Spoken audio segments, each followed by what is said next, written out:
Oh, that's not good. Screenshots for now. Yeah, I didn't think that through. Also, hi. I'm here now. Hi.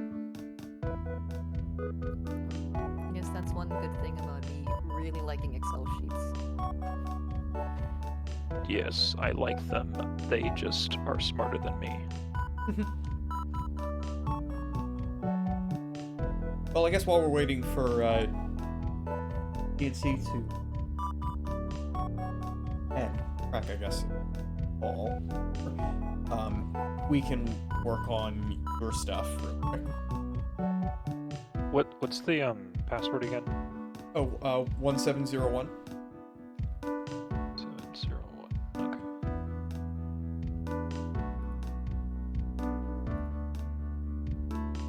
Okay. Okay. I am joining. Great. I think I was green. Right. Go Green Ranger. My overlay is going to be wrong, unfortunately, because it's sized for Houndbeater. But that's okay. He's here in spirit. I know. Okay.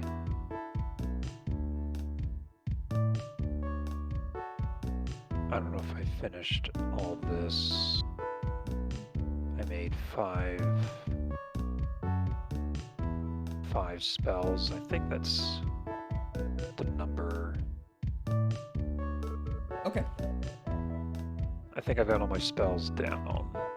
I just didn't buy any extra gear, and I don't know if we determined if my HP is correct, because y'all were very surprised that it was 19. I think the conclusion we came to is yes, 19 is correct. It's just that both Crack's and DNC's character have abnormally high HP for Okay. for level 3 characters, because they built for that specifically. I assume Crack did because of his Blood Hunter thing, because he has to like spend HP as a resource to use his powers, and DNC just wanted to be tanky, so she's a dwarf, so she has high con. Interesting. Crack going Blood Mage. Yes. The Templar's going Blood Mage. I don't know why. I can see DNC being a dwarf. She's always a dwarf. It's great. I love it.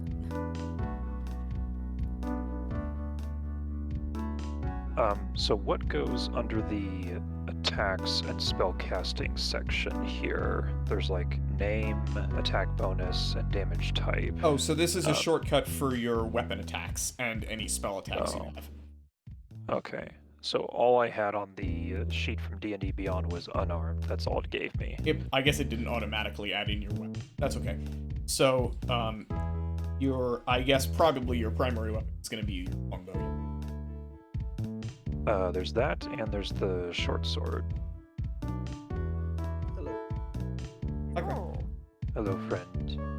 Since you have 2-weapon fighting as your talent, you'll be able to add your ability modifier for both the primary attack and the offhand attack, so this is going to be the same attack and damage either way. Yeah. So this is going to be the bonus is going to be your proficiency bonus plus your dexterity or strength modifier for a short sword, because they're versatile. Because they're finesse weapons. That's the same in either case, though. Your proficiency bonus at level 3 is 2, so you have a +4. And damage on a short sword is d6. And then bonus is just going to be proficiency plus your dexterity or strength modifier. So d6 plus 4. For your longbow, that's also going to be a +4, and then the damage that is going to be 8 +4. Isn't proficiency +2 at our level? Yes. Yeah, proficiency bonus is 2 at level 3. Oh, right, Okay. right. And then 2 plus 2. Right, okay. You get both your ability modifier and your, because you're proficient in your weapon attacks. Yeah, I thought you meant just proficiency itself was +4. I was like, wait. No, you're not level, like, what, 6, 7 yet? Yeah, I was like, wait a I don't know when your that's proficiency bonus gets that high. No. Do you have any other weapons? Actually, do you have the weapon list? Because you are welcome to have the other weapon that you think. Let me open the my legit copy of the handbook. I thought for sure that I had, like, I'd bought a PDF from Wizards of the Coast at one point, but apparently I did not.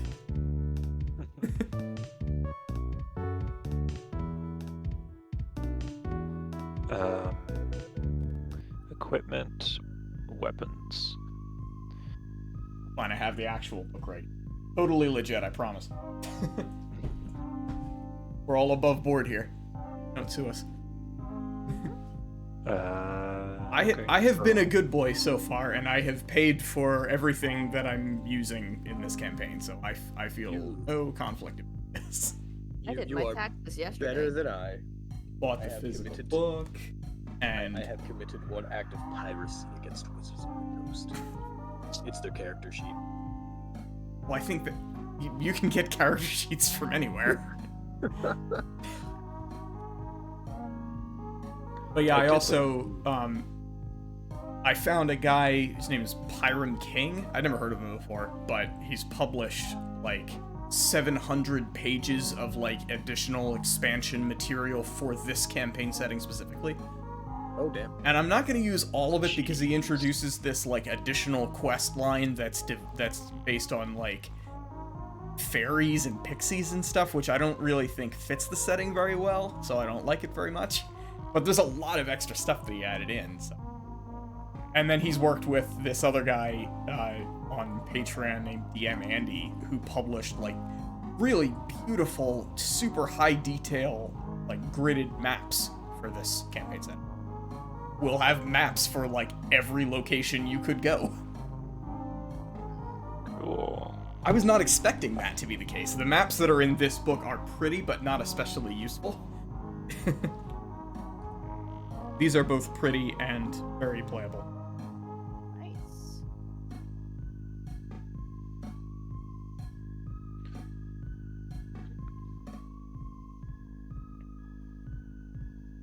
There's so much to tell still. Ah, hello DNC. I see you have joined. Hello. Hey, DNC. Hello.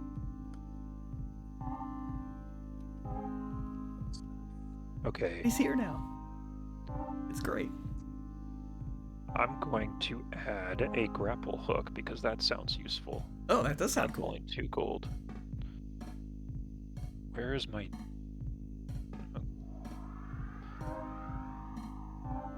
Okay. Alright, I've gotta add the stuff that I bought, because I didn't do that yet.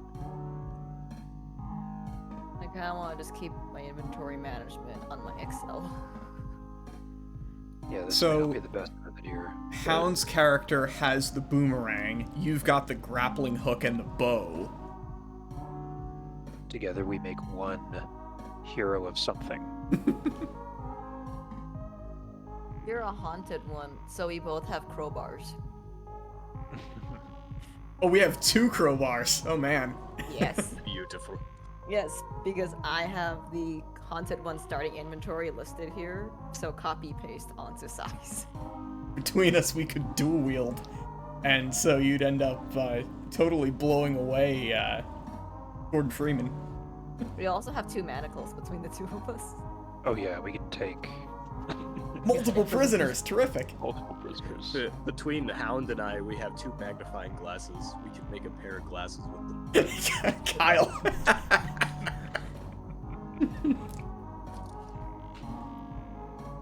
Get well soon, Hound.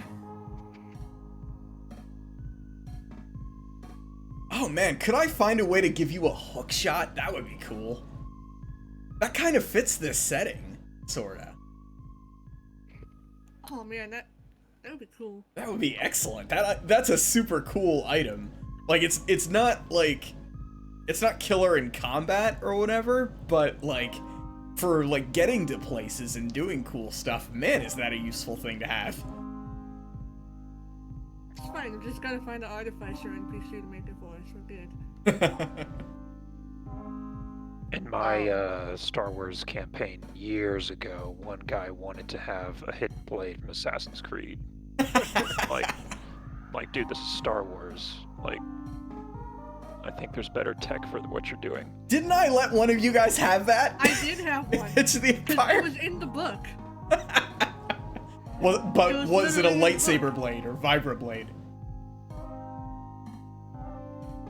I had the lightsaber. It was great. Yes, that's true.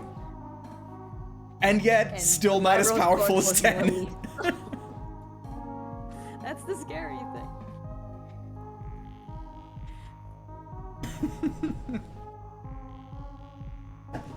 Okay. So, I guess we should go ahead and get started then. Unless there's any other equipment that you would like, Size. Oh, it would take too long to look this over. I'll just do it when we're in an equipment buying phase, whatever that is. Oh, that's okay. If you look through the list, I'm happy to approve anything that's on that list that you like. I've got the list here. There's a lot, and you know me. I will consider each item on here. Fair enough. So, I'll just do another time. Okay, so we're gonna fade in the city of Daggerford, which is on the Sword Coast in the Forgotten Realms setting, if you guys know that. And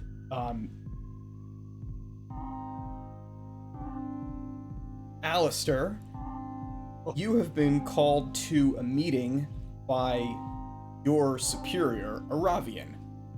He's a half-elf. And he's wearing a very ornate-looking breastplate and a cape and stuff. He looks the part. The serious guy. Alistair, you're late. Well, forgive me, but I did have some of my own things to tie up.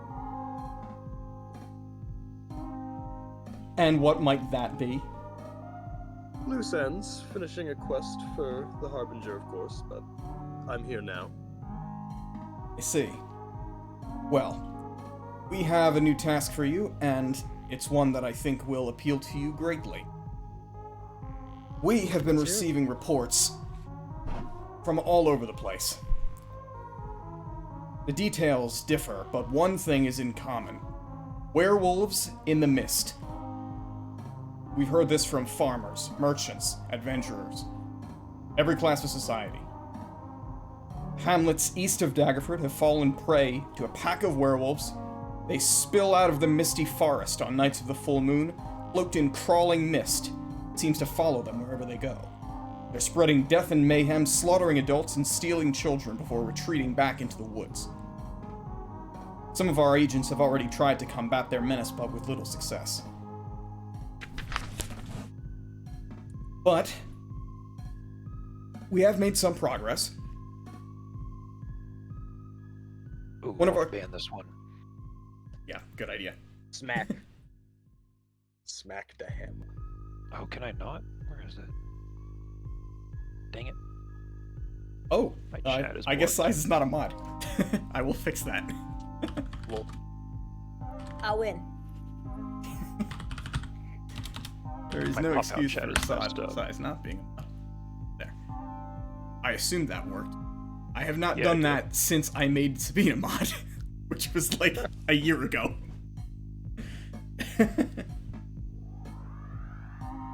Anyway, we have achieved a minor breakthrough. Yesterday, I received a tip from an old contact, somebody that we hadn't heard from in a long time.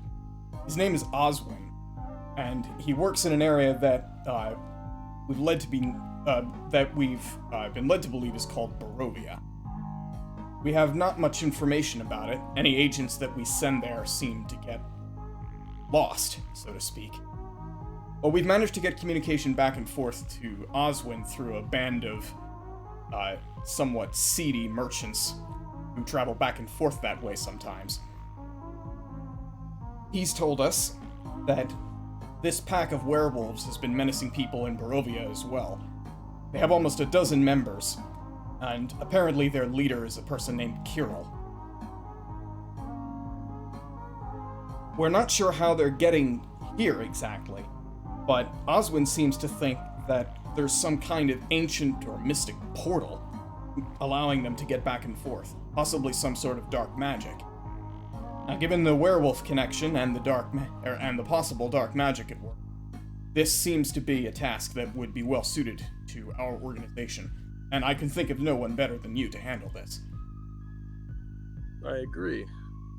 There are a few things that stand out as out of the ordinary from what you've mentioned. Out of the foremost, I'm curious as to why our members aren't able to return, yet the werewolves and the merchants can. Very alarming indeed. I find this likewise troubling. Because of this, I must insist that you not travel alone. Do you have anyone you could lean on for some support? Oh, let me think. Well, I could try Davith, but no, I believe he's off hunting somewhere else at the moment. Janora might be a good fit. I've worked with her in the past. I could see if she's available. Oh no, not her again. You remember what happened last year? It was perfectly fine. I don't know what you're talking about. Well, if you define perfectly fine as the prison burned to the ground and had to be rebuilt. There were a few minor kinks along the way, but we got the job done. Yes, we caught them. There is a reason why you're still working for us. Well, in any case, I will provide you with the authority to deputize Janora and anybody else that you think might be of use to you, in order to complete this task. I expect you to report back as soon as you're able, if it is possible. Of course, given the circumstances, I have my doubts. You may be on your own for a while. I'm used to it, but friendly hand never hurts. I'll see what I can find out. Frankly, I will be glad of the opportunity to get you and Janora out of my hair. Don't you always?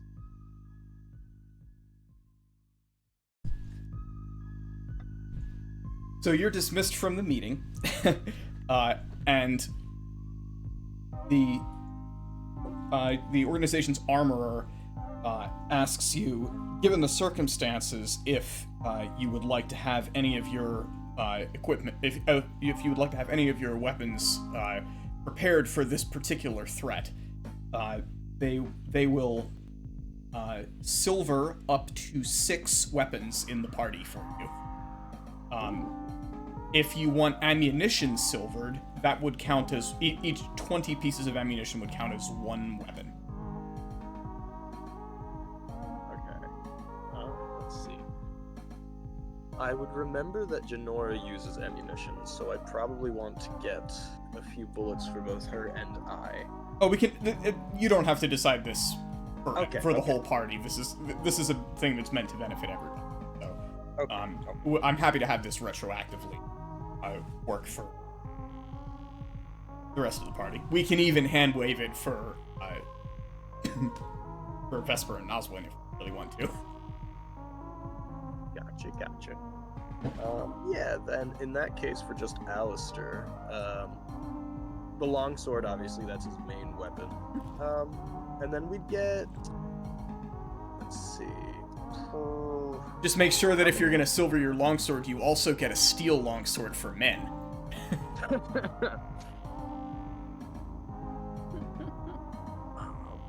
And then how many weapons did you say overall? 6. 6. Okay, then. Don't get used to it. This remaining- is the most generous this book is gonna be to you for a good long while, I expect. I figure. I think we just use the 1 sword, so we can use the remaining 5 for ammunition.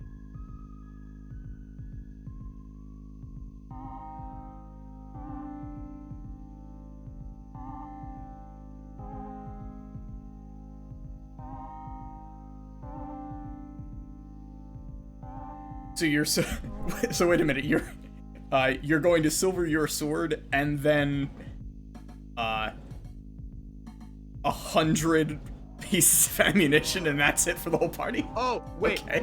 Yes, never mind. That I don't know why I was thinking one weapon equals one gun or one bullet. That's stupid.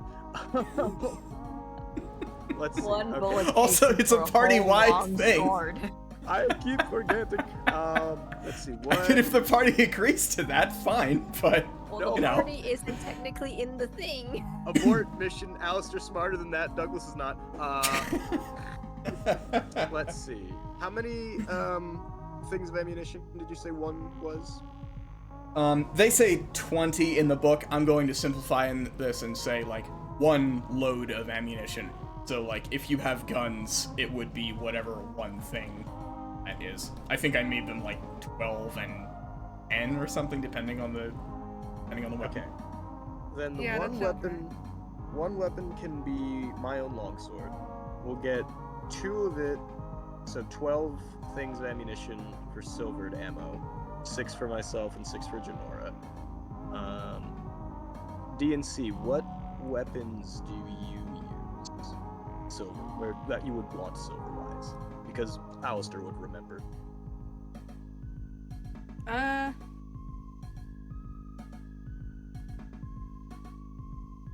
Probably just her not spear, which I'm just gonna call it a spear because that's easier to pronounce than the actual fucking name. Understandable. Okay, so that's 4. And then let's get a short sword, silvered, just for in case my long sword gets kaputted. I just realized the music hang on stream that whole time. Oh. It's okay. I get used to it because it's so good and it's so atmospheric. But no, I'm not going to subject stream to August push.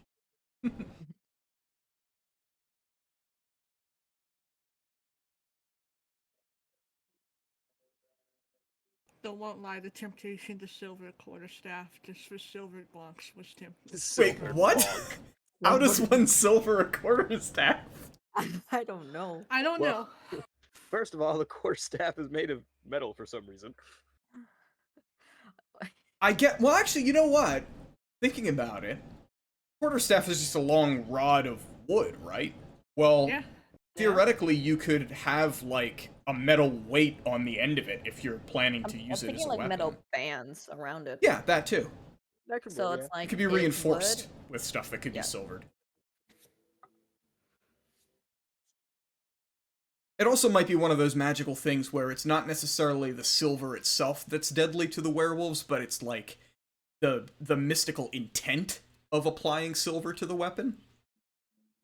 It could also be that the silver has been quote unquote blessed. Yes. But yeah, I think that's a good amount. So the long sword, one short sword as a backup for the long sword, Janora's spear, and then 2 things of ammunition.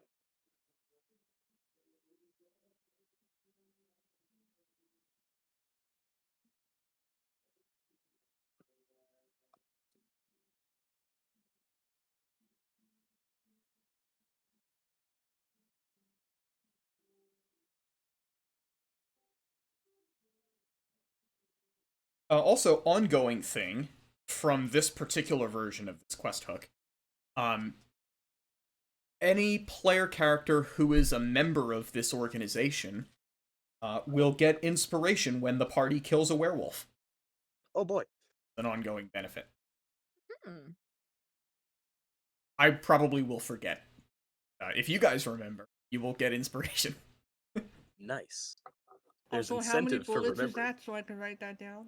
I just got 2 sets overall, so 6 for you, 6 for me. Since we use revolvers, we at least get 1 full shot each, or 1 full rack each.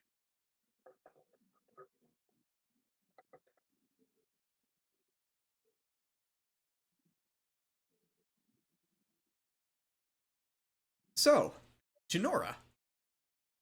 Business has been kind of slow today at your at your inn.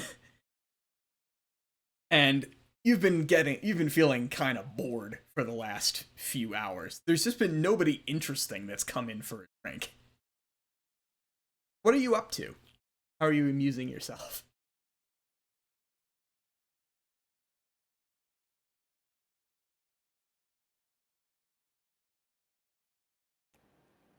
Honestly, if there's nothing really going on, she'd probably see if she could sneak off out back to practice. Okay.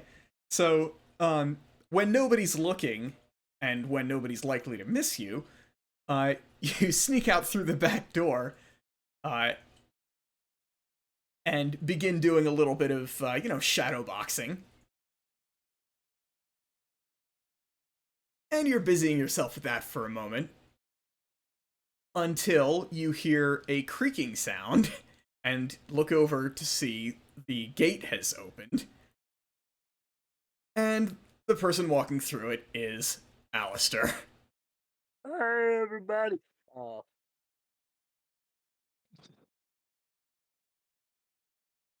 I see you're still hard at work with your practice, Janora.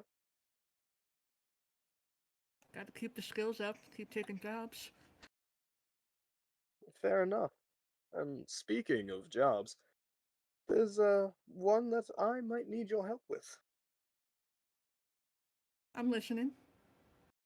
My order has been informed of some werewolves that have been ransacking the nearby area, apparently coming from a land called Barovia. We've sent some men there, but none of them have returned. It was given to me that I should meet up with a man, I believe, named Oliver, Ostick, Oswin? One of them. When we get to Barovia, and apparently I was suggested to get an extra pair of hands for this mission. Seeing as that we've worked well enough together in the past, figured you'd be right on the top of the list.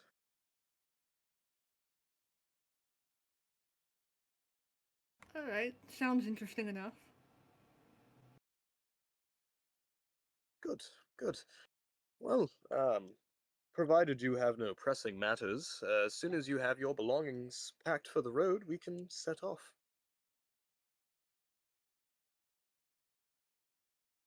So the two of you gather up what equipment and supplies that you need. You pack some rations and stuff. And as you're preparing to head out, Janora, I would like you to make a perception check, please. Oh, First dice roll the game. let's see, let's see. Go, go, go. Perception, alright. Let me.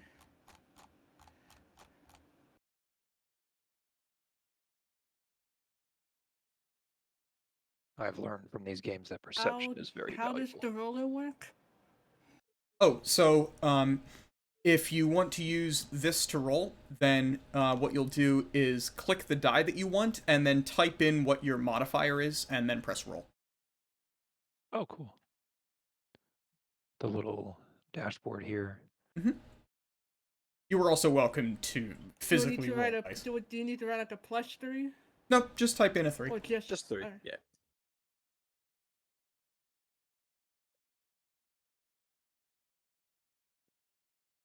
15. 15, you succeed. Janora, as you're on your way out, you almost don't notice it, but you catch out of your peripheral vision something you hadn't seen before. And so you turn toward one of the sort of shady back tables near the back of the tavern, and you notice that there's a man there who you could have sworn wasn't there before. And what's odder is, if he had been there before, you would have passed him on your way out. He's dressed somewhat mysteriously, wearing a somewhat thick black cloak, with the hood up obscuring his face.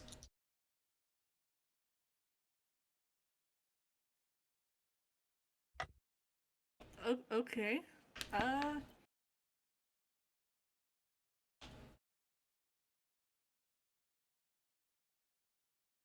I think something like that. If she hadn't noticed, if she knows, she would have seen him with something like that. She's just gonna kind of tap Alistair and point him out, be like, I know he wasn't there before. Something's off there. I don't know. Could he have simply entered the tavern while we were getting the stuff ready? I don't think so. I don't know. Well, if you're mystified by his sudden appearance, I suppose a few minutes checking him over wouldn't hurt.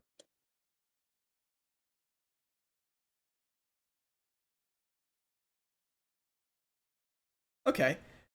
So the two of you walk over to his table. Kellen, what do you do upon seeing these two come up to you? I was worried this was me. Okay. So you've overheard these two conversing about their imminent expedition to this mysterious country of Barovia in search of werewolves. Okay. Well, shoot. So they're both approaching. Yes. Okay. Well, are they? I suppose I don't mean to talk for you.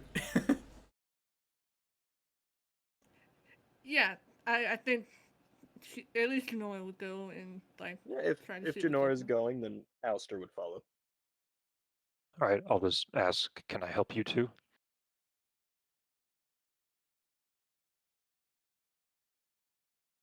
When did you get in here? I didn't notice you come in. Even I don't know that. He stares confused. Wait, does Kellen not know, or do you just not know? I don't know. I don't know when I You, arrived. you are welcome to make up anything you like. Oh, okay. So I'm just gonna say I've been here for a few days chasing rumors, and what I've heard you two discuss is the most promising thing I've heard in days. You note that over the few days that you've been tracking these werewolf rumors, this is the first you've heard of anyone getting word in or out of this country. Right. Oh, right. Nobody leaves. Yeah. Or is that what you said? Nobody leaves? That seems to be the case, as far as the rumors can tell. Okay.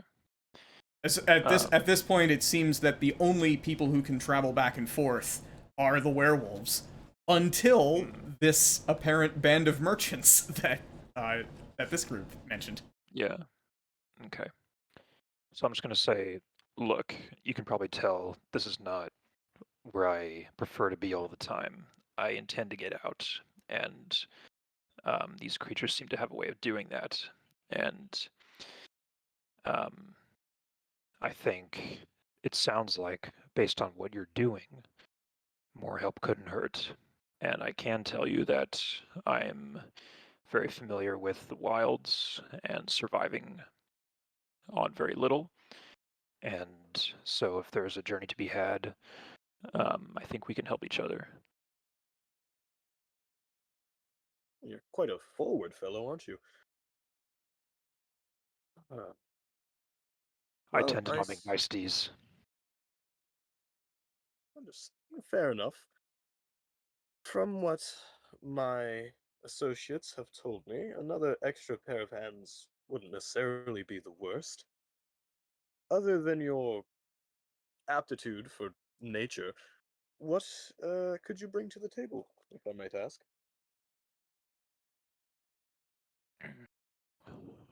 Well, very little slips by me. I'm always on the watch. I always suspect trouble because trouble always shows up, especially in my line of work, and I assume your line of work. So I can also track. I can hunt any quarry that we need to pursue, which sounds like might be happening. Now I don't presume to know what you two are specialized in, but that is what I can bring.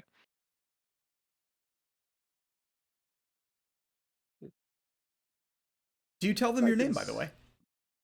Yes, my name is Kellen. Well then, Helen. I suppose another extra hand couldn't hurt, especially with foraging for food. I'm not sure what we're going to encounter there. Uh, you can take up whatever rate with the guild once we get back. I'm not sure what they are paying these days, honestly, for non-members. But that's settled later. If they yell at me for bringing another hand along, so be it.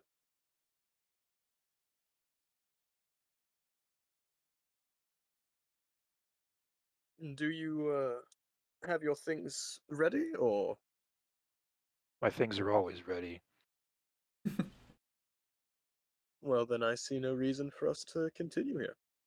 I basically carry my possessions with me all the time. I don't like, Like a know, proper adventurer, of course. yeah, I don't like leave them in my room in the inn or whatever. Gotta keep They're always everything with in me. your inventory at the ready. Yeah, Arm's yeah. reach. I must know where they are at all times. If I can't access it within one submenu, it's no good to me. Are you a veteran third edition person with a 10-foot pole in your inventory at all times? Any particular item I need in my 50 item list is always on the top of my backpack whenever I need it.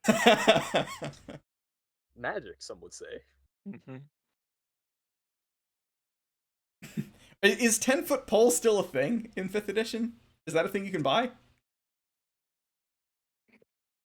I don't know. If it's not in the equipment list, there is absolutely no reason why you couldn't have one, because it's just a stick. Yes, I'm sure those things exist. I mean, it's a little I'm bit bulky. pretty sure at least there's like a 10-foot ladder or something. Hey, it's still here. It's 5 copper. Sounds right. Yeah. Does anybody have a 10-foot pole? No. Unless it's telescoping, probably not. Telescoping 10-foot pole? What? Well, because how would you carry it? Bag of holding, or in the robe of many items, or whatever it's called. Robe of many. Oh, I see. I mean, a longbow is a pretty large thing, right? They're long when they're not like actively strung. So I imagine you'd carry it in the same manner as that, sort of like strapped diagonally back. Yeah, I tried to model my. Well, I don't have my figure imported on this thing, but yeah, I've got my um pack on my back and then the longbow over that. Oh, speaking of which, do you plan to use the what's it called, the Hero Forge import for this, or would you like me to get you a temporary? Because I'm sure I can Just find pull, something. yeah, just pull a temporary one for now. I may tweak that figure later. I just don't have a lot of time. Understandable. Oh, speaking of that, could I be promoted so that I can spawn in my other hybrid one? Oh, you bought your hybrid form? Okay. Of course. I spent a long time making that model. It is going to take a long time to load this, I expect, but fortunately, I know what I'm looking for.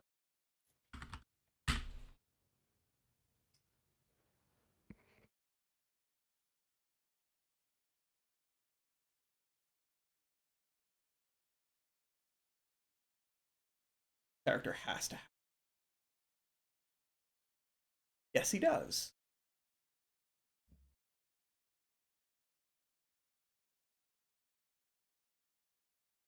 If it's lagging out for you guys, that's because it's like loading through all of the character models for the entire campaign.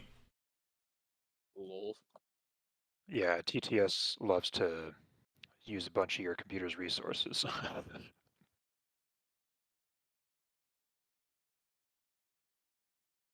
Where did I pull that? I need to duplicate this so that like 6 months from now when you meet this guy, he's not just gone.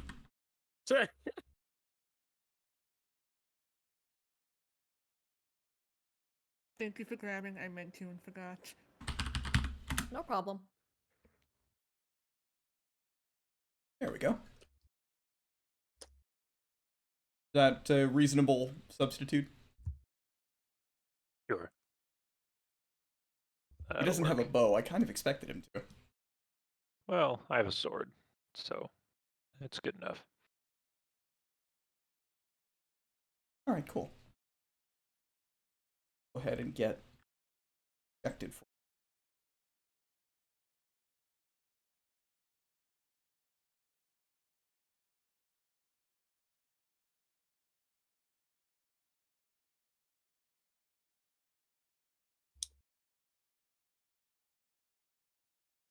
Oh, how do you do the color border on him? I'll take care of it. I think you just have to I click changed- on the your Oh. green, right?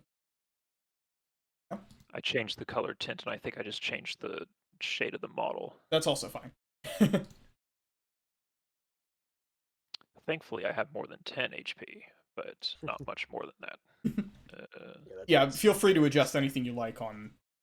Once we actually have a grid map, what we're going to do is have everyone scale up their model to the size of their character relative to the map, and then we'll lock them in relative to the grid size so that any new map that loads in will rescale it, and everybody will scale up or down it. Nice, nice. Okay, cool. So, before you guys set out, you decide to spend one last nice, comfortable night at the tavern. And in the night, I don't know if you would discuss this, but if it comes up, everyone had the same dream. You dream the dream. Oh, God. You dream of an elderly woman who beckons you. You must travel beyond the gates of Barovia and find me. Do not delay. Can you describe the old woman? Her face is indistinct. You get the impression of someone who's well over 60 or 70. All right. She was hunched before you in front of some sort of table.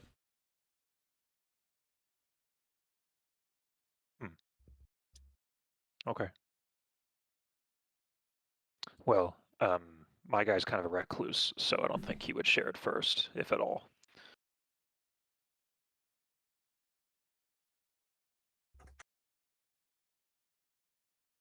I feel like Denora would just kind of shrug it off. It's like, weird dream. Mission was on mind.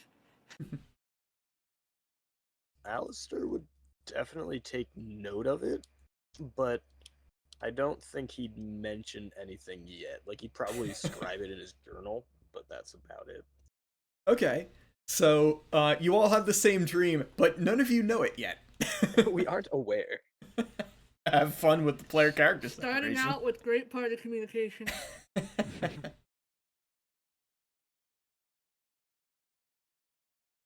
So, the three of you organize your equipment in a...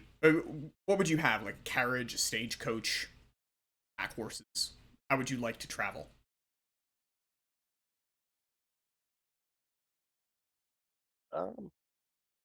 Alistair would probably have left on a horse of his own.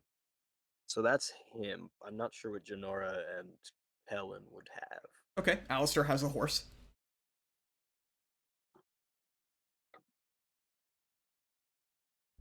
You should probably write, like, riding horse in your gear so that we remember that you have horse. You're welcome to name it if you'd like. Named Hans. He's not a tool, he's a friend. Yes, name him Erwin.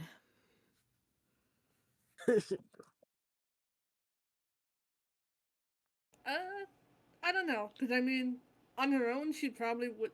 Denora probably wouldn't have a way to travel. So unless we had something like presented to us, she would just be like, "Okay, I'm gonna walk, I guess." I'm assuming that if you don't have any independent means of travel, that organization, which is in my notes but not written here, that the Crimson Wolves would have outfitted you with the equipment that you would need to make the journey. What would be Janora's preference?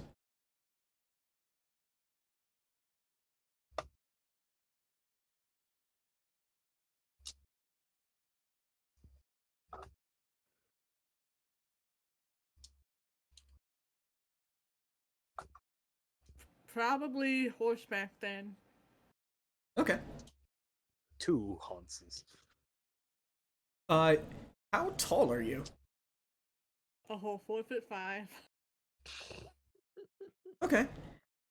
Could we double up? I've never ridden a horse myself. I'm not sure how easy it would be to do that for someone who's 4 foot tall. She could side saddle. Okay. Let's see. How tall are jockeys normally? Either a side saddle or she's got a miniature pony. Yeah, I was gonna say, like, one of the other things you could have a pony. That's totally fine. You either side saddle a normal horse, or you're on top of a miniature pony. Yeah, I mean the Lord of the Rings dwarves rode ponies. Uh-huh. That's what I was thinking. Okay, yeah, I'm good with that. Right? You're okay with that? All right. So, so Janora has horse but small. Small Hans. What's Kellen's favored type of train? I kind of imagine him carrying everything on his person, but if everyone's riding something, then if I'm allowed to have a mount as well, at least on Yeah. loan, I would do that. Yeah, of course. Because I actually don't have great animal handling, but it's okay. So yeah, I think I can do that.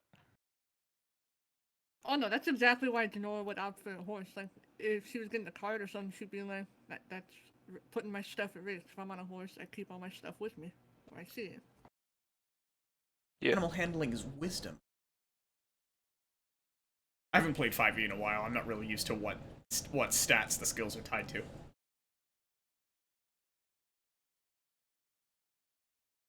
All right, cool. So you've got 2 horses and a pony, and your equipment distributed among saddlebags. So you set out in the direction that you were described the attacks coming from. I would like Kellen to make a survival check.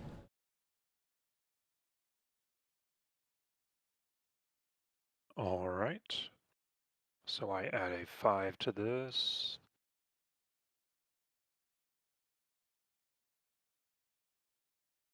It's gonna be a 10, right? Oh, you didn't roll a die. Yes. I clicked roll. Yeah. and it- Also You have to choose which die you're rolling. Yeah. Oh, There you There go. you go. okay. And then it'll automatically add the 5. Ooh, That's Well. not good. not great. Okay. Something seems unusual or off to you, but you're not quite sure what yet. More of an instinct than anything else. Okay. I'm just gonna tell the others to stay alert then, because something seems wrong with this land, but I haven't pieced it together yet. You travel for a while along a road, which for the moment has been unmarked, until finally you come across a crossroads where you see a sign, and apparently the direction you're going is along Old Svalich Road. None of you has heard that name. You've been riding for several hours, and it's nearing dusk now. And just as you're preparing to stop for the night, you see a light in the distance, and keep going for a little. Whereupon, you see a dozen men and women gathered around a crackling bonfire. They're in good spirits. A few of them sing and dance around the fire, while others are finding happiness in their flasks and wineskins. 3 barrel-topped wagons are parked at odd angles. Tied to a nearby tree grazing are half a dozen draft horses, wearing bright coats and bangles and tassels. Let me see if I can pull up an app for this, because I think I have one.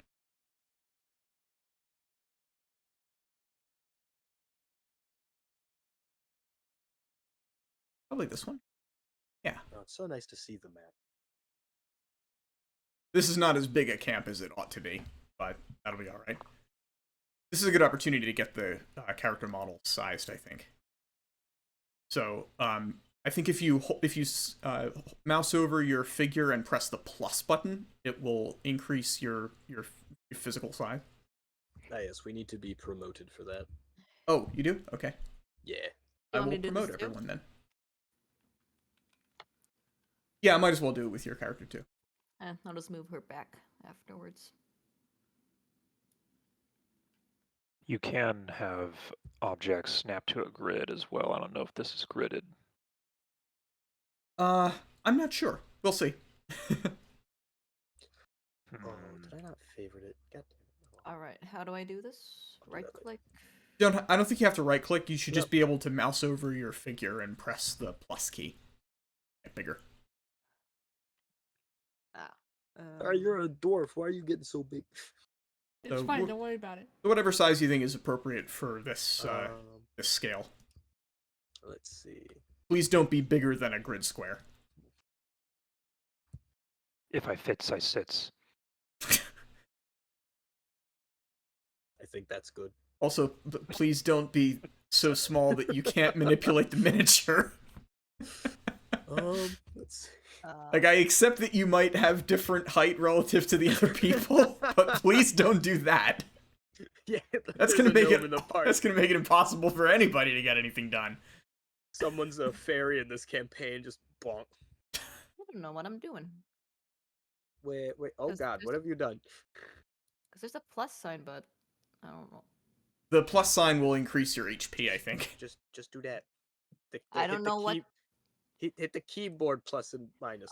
Plus, I thought yeah, the there was plus a- key on your a keyboard. plus sign on Yeah. the UI. The plus sign on the UI deals with your That's HP. health. Oh my god. Okay, I'm going back to my corner. Is your height correct? Let's see. Because I don't know how easy it'll be to change it once we lock in the relative heights. Let's see. Let's I just see. gotta be Mine bigger should than be the good. dwarf for sure. Let's see. Size. Did you determine how tall your character was? Just out of curiosity. I put a pretty normal height. Let me see. What is a normal height for an elf? I did check it. They're a little on the short side, but not like compared to humans. So I should be a bit bigger. Let me try to find it. Maybe that. No, it's not that. So how tall are you though? Like, what did you put? I'm trying to find it. Let's see. Alistair is 6'1". He's a tall lad. I put 5'11", I think, for mine. Yeah, I guess that 5'10". they're pretty similar heights then. Yeah, you're a little taller, so that's good. You know what? I don't think it's on this TTS one. I think it's on my PDF that I saved. Well, if Alistair's I'm 6'1", then I 4'5", think so you I might don't be a know little how bit tall. relative that would be to y'all, but Something like that, maybe? I put 5'11", so I should be the same as. Oh, same as me. Okay, so Yeah, then Okay, that perfect. seems about right then. Okay, good. already. Okay, cool. Yeah, So I think mine let's should be alright. go Oh, ahead let me and get lock in my- the scale. I'll pick everybody up. Back. Oh, Whee! son of a bitch! I didn't add my whatchamacallit. That's all right. We can lock in anything else relative Yeah. to the rest of the party. I just forgot to save my other guy as a saved item, so I need to make him again. But that's fine. That's a later problem. That's session 2 problem. Okay, so that should now lock your scale relative to the grid. Oh, think we problem must though, embed again. I have not set the grid correctly. Oops. Hey. Right, because this map Ba-ba-ba-da. might be a totally different size compared to what it was balanced against before. Let's go fix that. Your figures are fine, but you might need to readjust them. Probably uniformly. Yeah, correct. Okay. We are no longer glowing. We are no longer magical girls. No, I need my magical girl transformation. I'm not strong enough without it. Supposed to be prop and calibration. IV.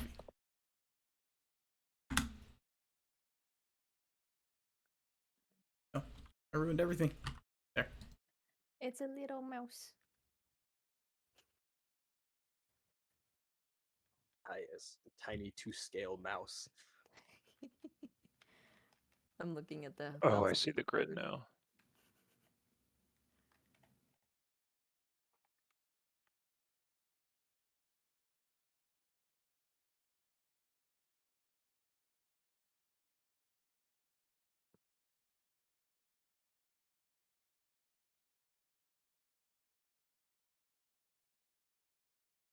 Oh, I think that fixed it.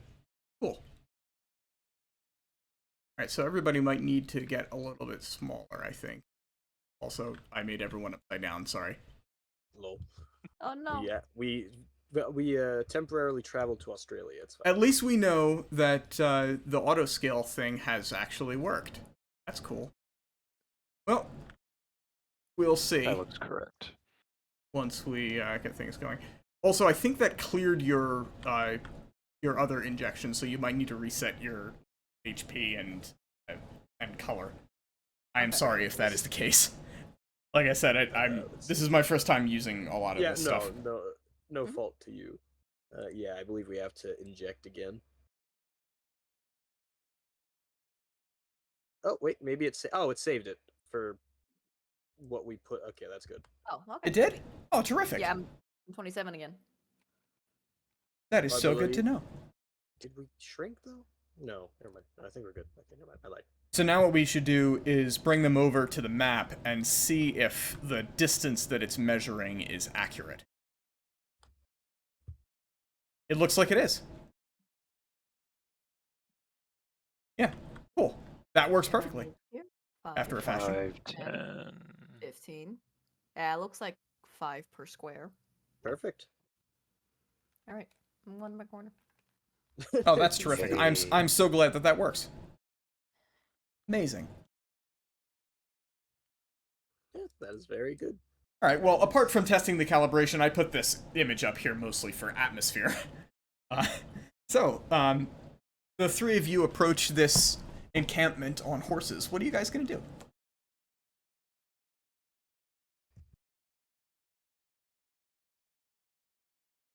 Let's be over here. How did you rotate?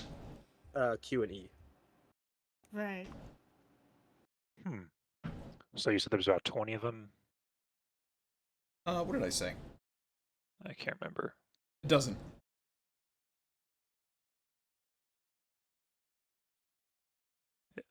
It sounded like there was maybe a 10 to 20, probably, A decent number of them. yeah. But they don't seem to be threat.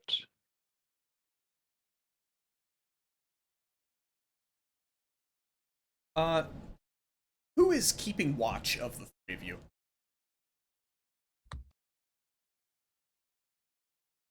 I have the alert feat, So so do I'm I. going to. Oh, good. So it would probably be either me or you. 'Cause I feel like we're unintentionally the most paranoid. Well, we Yeah. just had Kella make a roll, so let's have Janora make a perception check. What perception? Yeah. All right. Oh yeah, I went to look at the sheet and there's nothing there. Oh yeah. So okay. So sorry. I'll do this correctly as Jeremy wait, no, Crawford that's intended. two of Please them. make a Oops. wisdom perception check. A wisdom open bracket perception close bracket check. I saw you Wow. rolled a 24. Good roll. No, I No. accidentally. You rolled. I forgot it advantage. left dice out, so I accidentally Oh, put it in. so that was Oh. 2d20. You rolled with advantage, but kept both results. Super advantage. Okay, that's not bad. That's 14. 14. Yeah, better than mine. It didn't show up when you rolled. Did you do it a different way? It shows up in the chat in the bottom left for me. Yeah, looks like she rolled a 14. Okay, I believe you. Sure. So, Janora, you note that the various people clustered around the bonfire are all dressed like in notably very garish clothing, like lots of very bright colors, often hideously clashing colors. Um, Mayhaps they're blind.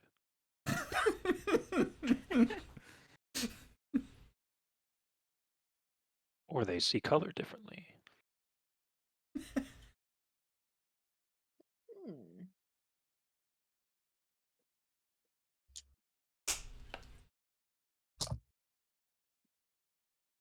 This is absolutely true.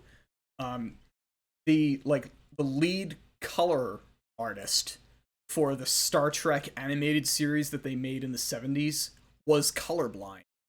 And as a result, there are many occasions where on that show, the color artist meant to have things colored in one particular way, but they ended up colored bright pink because he couldn't tell the difference. I love it. Nice.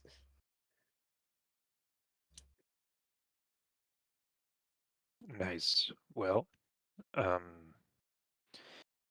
do you two want to do? this to me, well, to my character, doesn't seem like a productive detour, but um,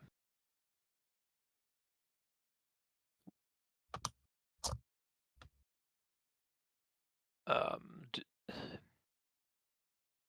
I don't remember if we established if I'm from Barovia or not. You are not. Okay, so then in that case, I may ask, um,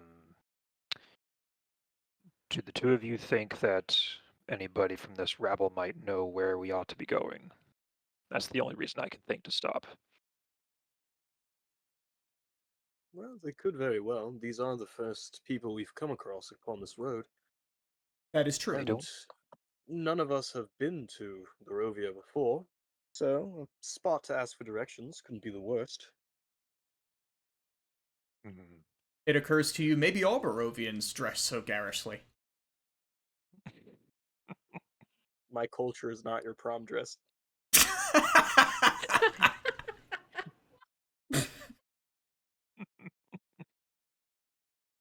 Okay, well, Could be worth asking, but I don't think we should stick around.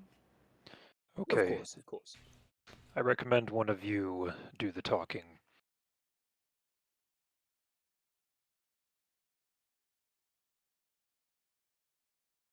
So the three of I you. So the three of you approach. Yeah, at least that's what I picture. Are we of a mind? I guess we're doing this, so yeah. Or I'll approach. I do just you won't guys talk. hang back and No, like? we're talking. It's going. We're speaking. Okay, so the three of you ride up to the camp, and as you approach, a few of them stand up, led by an oldish man. I'm gonna say like probably like 60. I know I've just inadvertently insulted my dad. Sorry, you're not old. Late middle aged, whatever. Anyway, so this guy stands up. You know that the party assembled are all human, various ages, both sexes, a couple of children actually, and so this man stands up and greets you. Hail, travelers! Not many along this road. Oh there, friend. So we've gathered. You're the first party we've come across since we've set out. If I may ask, where may you be going? To a land known as Barovia. Truth be told, I've never been, but I'm meeting a man there, I believe. I forget his name, I'm terrible with them. Uh, could you tell us if we're going the right direction. So, I know the general. to interrupt you and not Alistair, as you mention that you're going to Barovia, you notice that the various people in the encampment are glancing back and forth to each other, and a few of them mutter a few things. Anyway, go on. Oh. There seems to have been some recognition at that. Oh boy. Yes, I know the general vicinity of where we're going, but a little more detailed explanation wouldn't hurt. If you'd be so kind. You know the general vicinity where you're going, say. Well, Yes. I have lived in Barovia all my life, and I wish I could say the same. What might you like to know? Well, to be quite honest, I'm not quite sure where in Barovia the man I'm supposed to meet is. So if you could point us to a common town or area that people gather, that would be quite helpful. Well, the largest town in Barovia would be Vallaki. That's where we're from. Of course, your friend might also be in the village of Barovia. That would be the closest town to us now. Or a ways further out, he may be in Kresk. Of course, I can't help you much more if this person doesn't have a name. Oh, yes, right. What was it? I believe it began with an O. I don't believe it was Oliver. I said that before, haven't I? I want to say Oswin, maybe? That seems to ring a bell. The man looks into the distance pensively for a moment. And then smiles and says, "Can't say I've heard of him, sorry."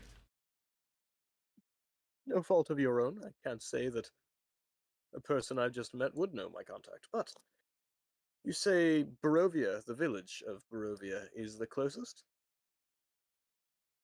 Why, yes.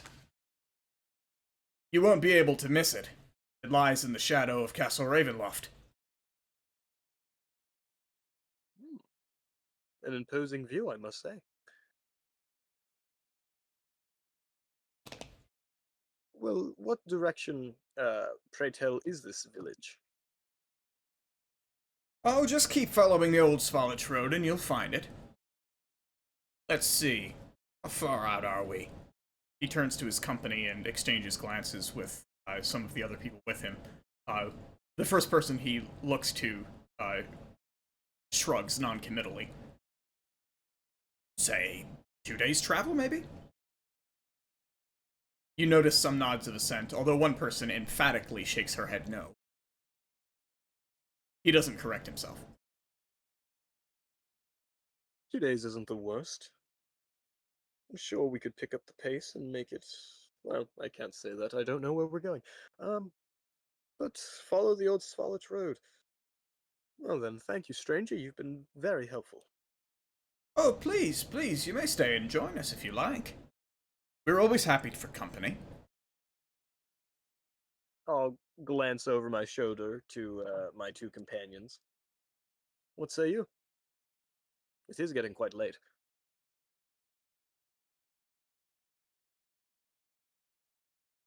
I'd rather we keep going a little longer if that's all right.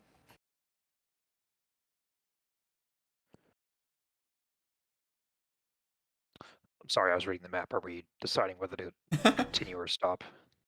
Yes.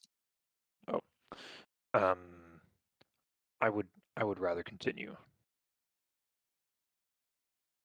Very well. I thank you for your kind offer, but it seems my companions would like to get a move on. Before you go, of course, I would not hold you. Before you go, perhaps I could interest you in this. He walks over to one of the wagons and lifts up a heavy red cloth drape, better word, and reveals a large collection of glass vials. have a description? I assume they do.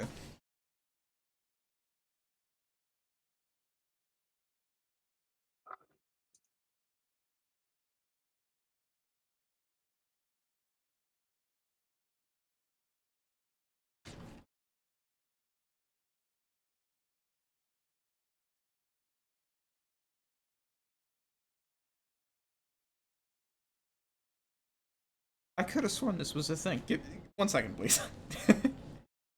Take your time. You're all good.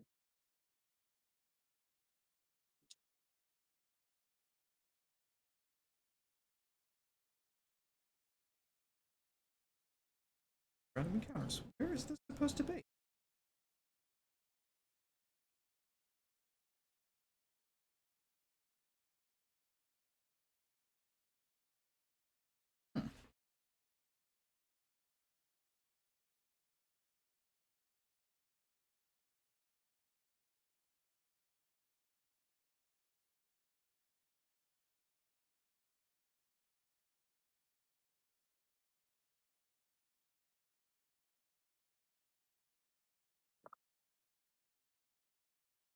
Huh.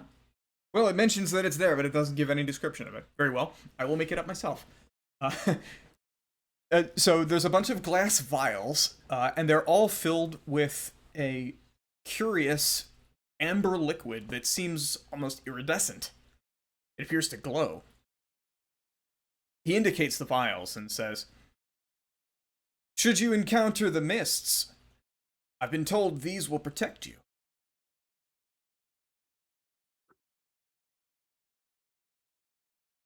The mists, you say? Oh, yes. Did I mention? Barovia is a curious place. Those who wish to leave must pass through the mists. We, of course, have no trouble. But others, well, shall we say some of the rumors you may have heard are true. But we may protect you. I would be happy to provide you with as many of these vials as you'd like, for, say, 20 Strahd marks.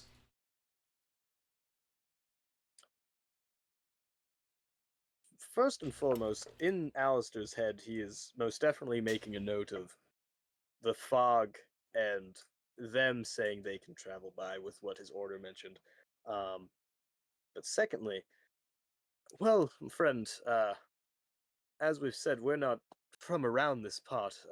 I'm afraid we don't have Stradmark, you said your currency was? Oh yes, I forget.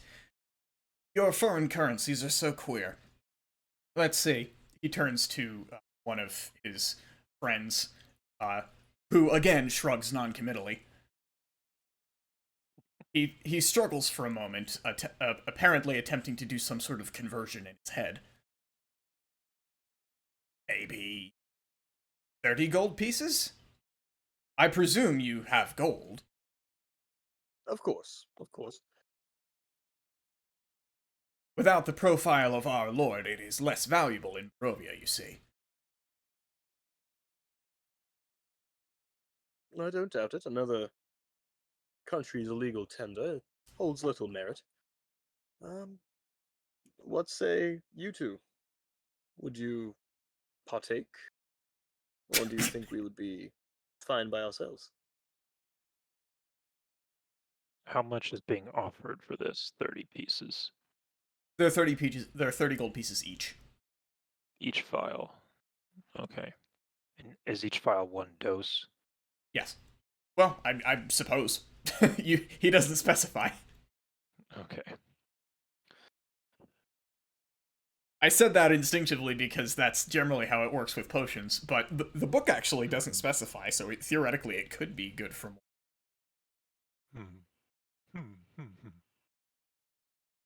In any case, this person you're speaking with does not say. Okay. It sounds like it could certainly be useful, but gold isn't exactly something I have a lot of.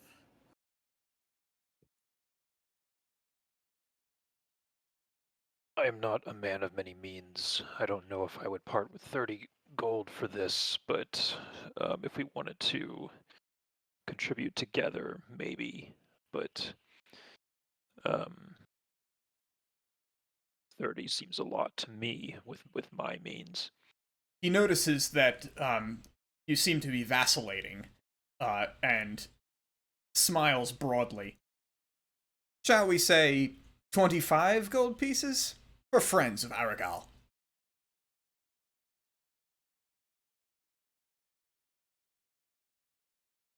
I admit these potions, I imagine, do sound quite helpful with this mist about.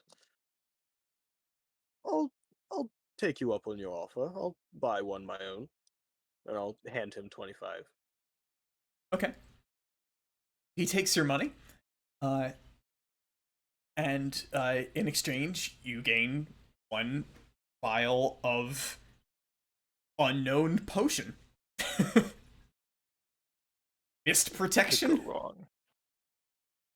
If you whatever name you might think appropriate. Many thanks, my friend. Safe travels to you. And to you as well. Thank you. Well then, Alistair will turn once again to his two companions. Shall we get a move on for this village of Barovia? As you leave, he and his friends bid you farewell with a word that you don't recognize. Nice. Say in here? I could have It's sworn not a that this was specific language, this is was a it? thing. It occurred. This is not a thing that's in the book, but it is one of the things that this guy. Where is that? It would certainly be here, right? Yes.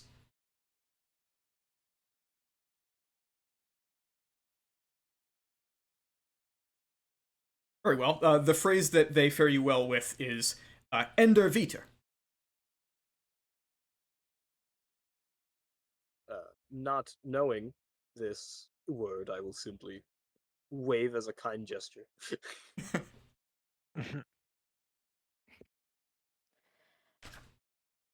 Okay. The two of you travel on for another 3 days. Lies.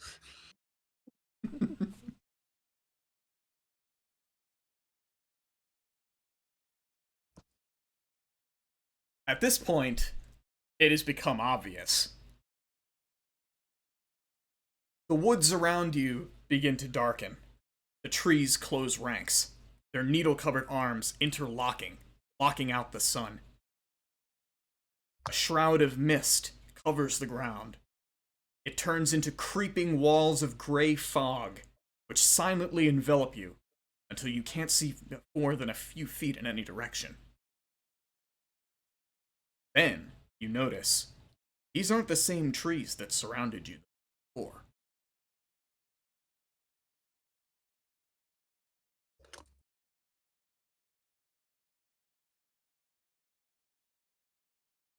Well, Alistair, What is it? I don't know if we can penetrate this fog. Do you feel brave enough to try this concoction? Without testing it first, no, I'm not that stupid. To Well which then. case, I would like to pull out my alchemist supplies and begin a test on the potion that he gave. Interesting. Okay. Make a skill check using your alchemy supply, or using your like alchemist's kit. Oh, and that, I know it's an intelligence. Is it a? It's just a check, correct?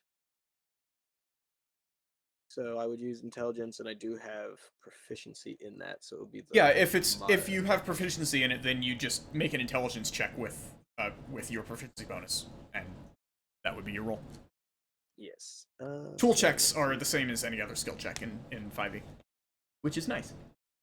Intelligence. That is going to be a d20 and one. Oh, that's not great. It was almost good.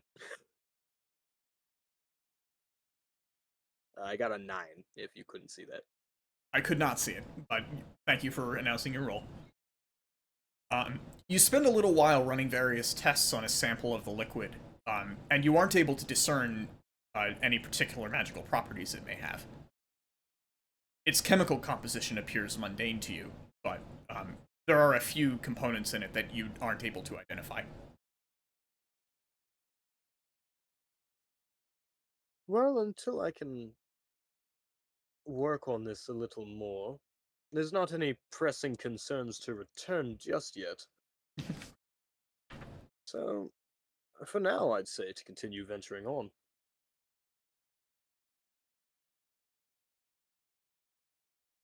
Besides, there's not much around other than these trees and fog currently. Okay. Yeah, they only mentioned leaving being the problem, so I think we'll be okay. The three of you continue along the road until you reach a clearing. The fog spills out of the forest to swallow up the road behind you. Ahead, jutting from the impenetrable woods on both sides of the road, are high stone buttresses looming gray in the fog. Huge iron gates hang on the stonework. Dew clings with cold tenacity to the rusted bars. Two headless statues of armed guards flank the gate, their heads now lying among the weeds at their feet. They greet you only with silence.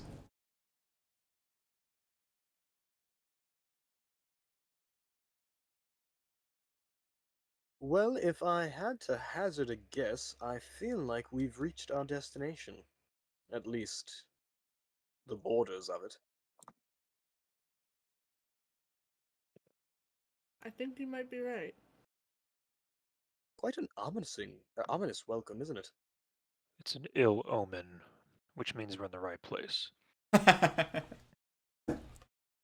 like the way you think, Kellen. Well, it is at least a nice mighty work. Suppose we should go find out what lies beyond. Has any of you been making an effort to track the werewolves? Alistair definitely would have. Okay. Alistair, make a survival check. Okay. Survival's a +3. Well, that's great. That's a 5. You have lost the trail. Son of a bitch. Indeed, you've lost your bearings entirely. Looking behind you, the road appears unfamiliar.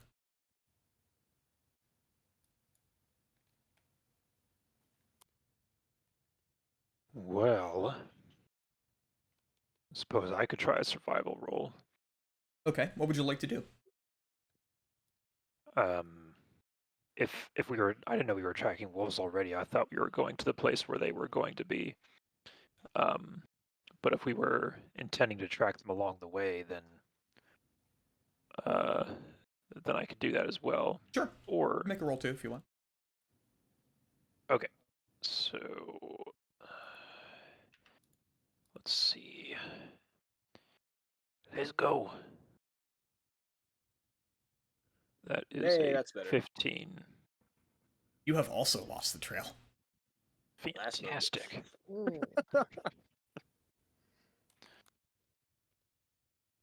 All right. Well,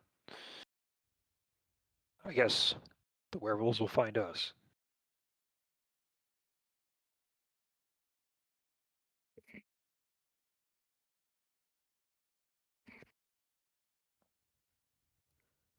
Okay, what would you like to do?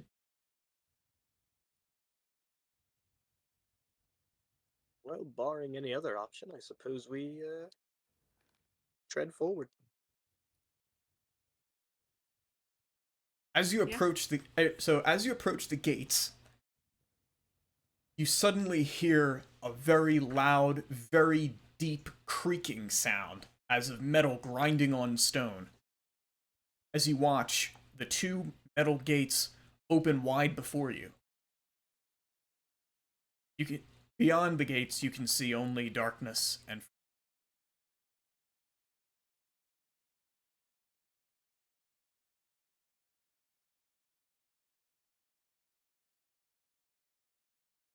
Another ill omen.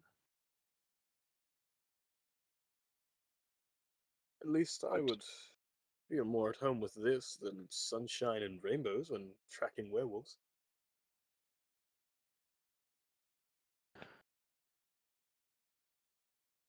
I suppose there's not much choice.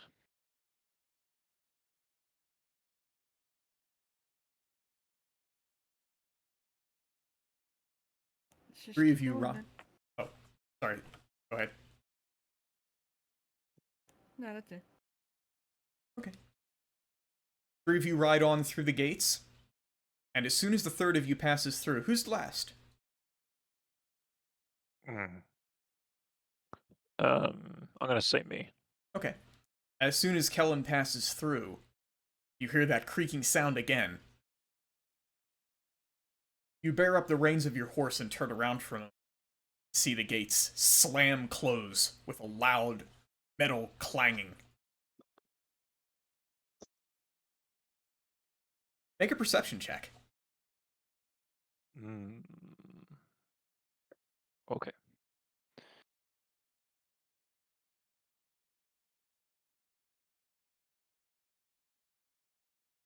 That'd be a 21. Nice. God damn. It occurs to you to take a closer look at the gatehouse from behind, and you note that you can see the room where the controls are for the chains and mechanical apparatus for the gates. They are unoccupied.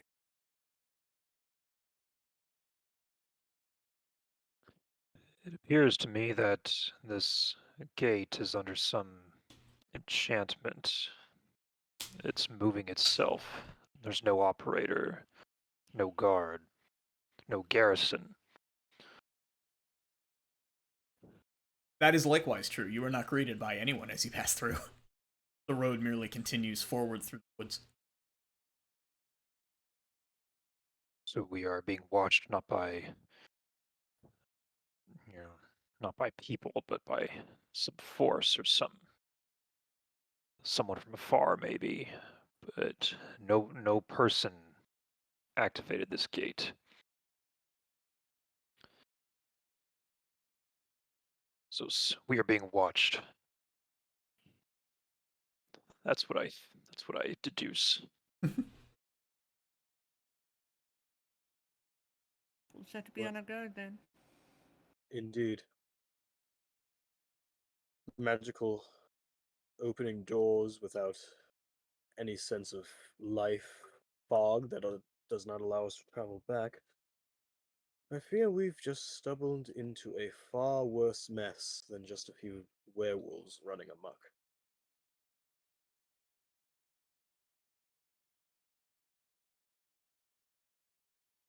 But I suppose we have no choice now than to continue forward. It occurs to you that had the people you'd met on the road been correct or truthful, you can't be sure, you should already be in this village of Barovia by now. You have, needless to say, not seen any castles yet.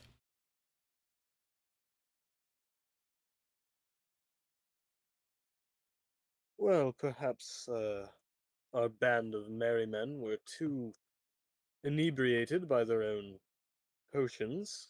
They couldn't tell us quite how far we were. But if we continue on the Svalish road, we should at least find some means of civilization, I would hope. Maybe. They definitely undersold this place.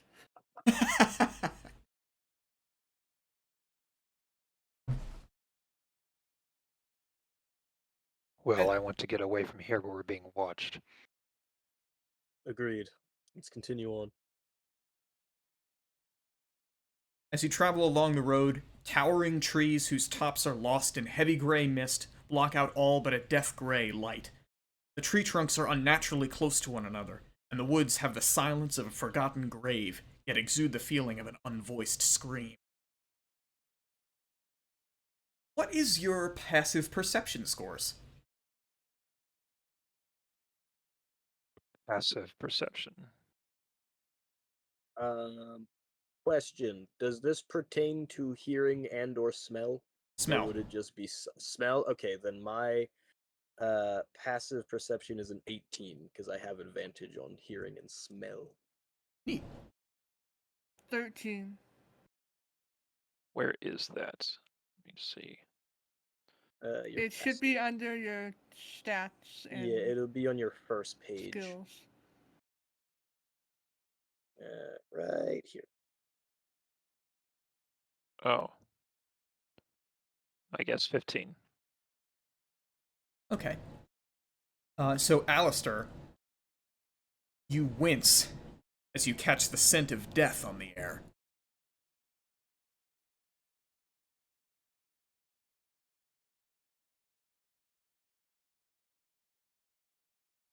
Carrion.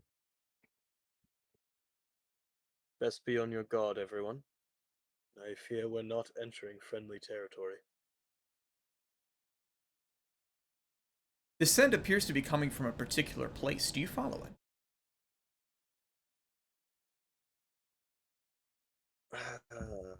Carefully, but yes, Alistair would. Okay. The foul scent leads you to a human corpse, half buried in the underbrush about 15 feet from the room. It's a young man who appears to be a commoner. His muddy clothes are torn and raked with claw marks. Crows have been in the body, which is surrounded by paw prints. The man has obviously been dead for several days. He holds a crumpled envelope in one hand.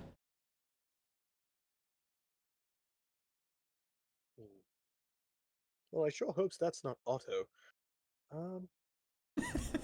Alistair will. This gimmick is never going to stop making me laugh. I hope you know that. I love it. Alistair Okay. will dismount from his horse to get a better look at the corpse. Okay. Let's see.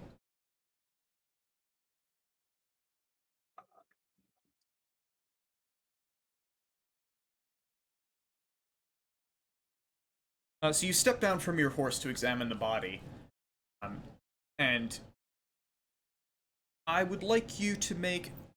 Oh man, I don't know what this is in 5e. Whatever the equivalent is of a medicine check. Let me see. I think there's. Is there a medicine skill? There is a medicine. Yes, Yeah. very well. Make a medicine check. Oh boy. Be I'm in better, this game. weird situation with role-playing games where like I know what I want the check to be, but I'm not sure if the particular What the system I'm game- using has it. Understandable. I rolled a 13. As far as you can tell, this person has died from blood loss. You can see a large blood trail heading in the direction you were going to, like along that way along. His body has been sliced up with various lacerations, which would seem to you to have been made by some animal. His face is contorted in rigor mortis in shock and fear. You can see the terror in his glassy eyes.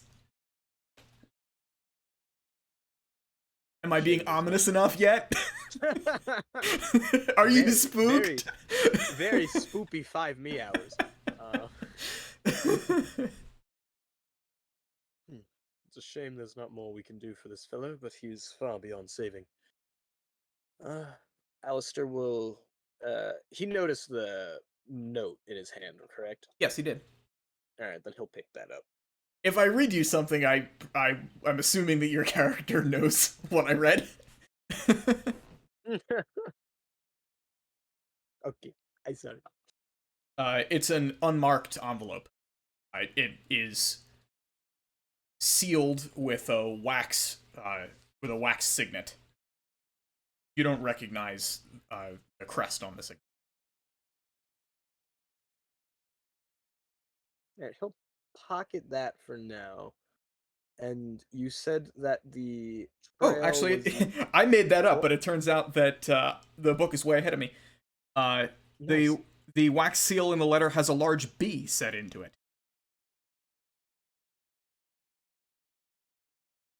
Interesting. He Oh was my still gosh. talkative because he doesn't understand. I was thinking of But the animal bee instead of the letter B. Wow. Okay. big ass honeybee just staring at that Suddenly shit. annoying bees. No, I don't want to lose concentration.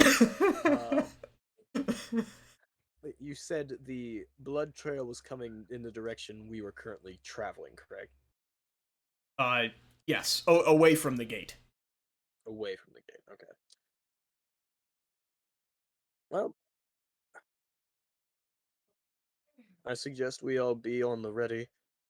If this man died, looking like blood trauma, multiple lacerations, this As could be our as you werewolves. describe his cause of death, you hear a lone howl in the distance, far off. Ah, beautiful. Well, then I would have to say we're correct. Alistair would unsheath his sword at this moment, and get back upon his horse. Silver can- or steel? Well, his silver one. It's werewolf time.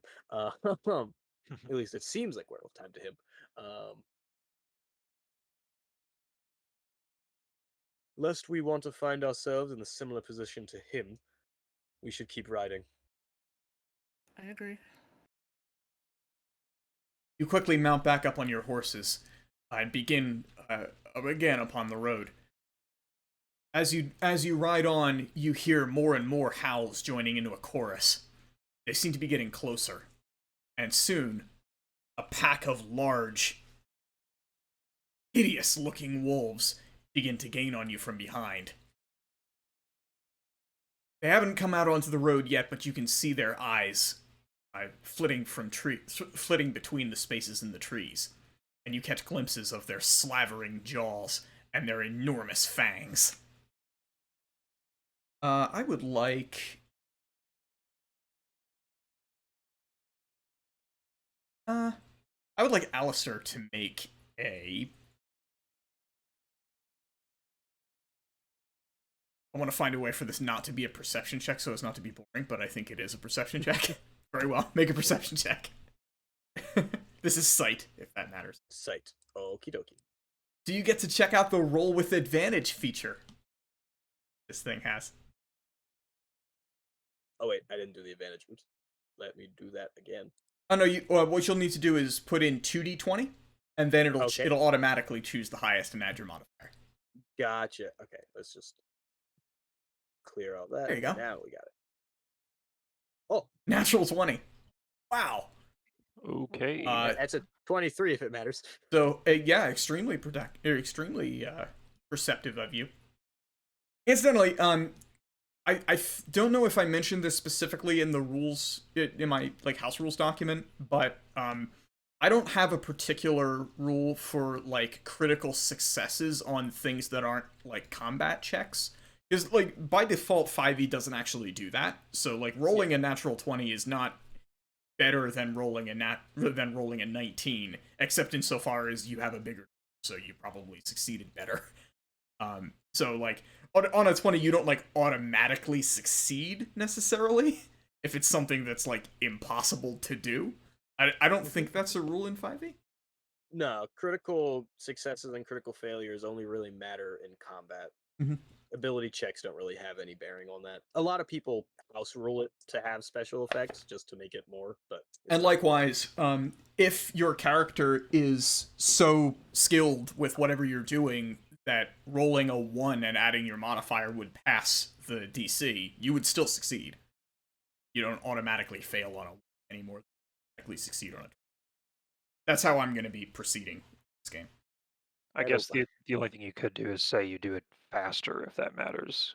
But For sure, I might describe you having done something cooler if you happen to roll it, because it feels good to roll it. But mechanically, it's not going to be better than, except insofar as you better by 5%.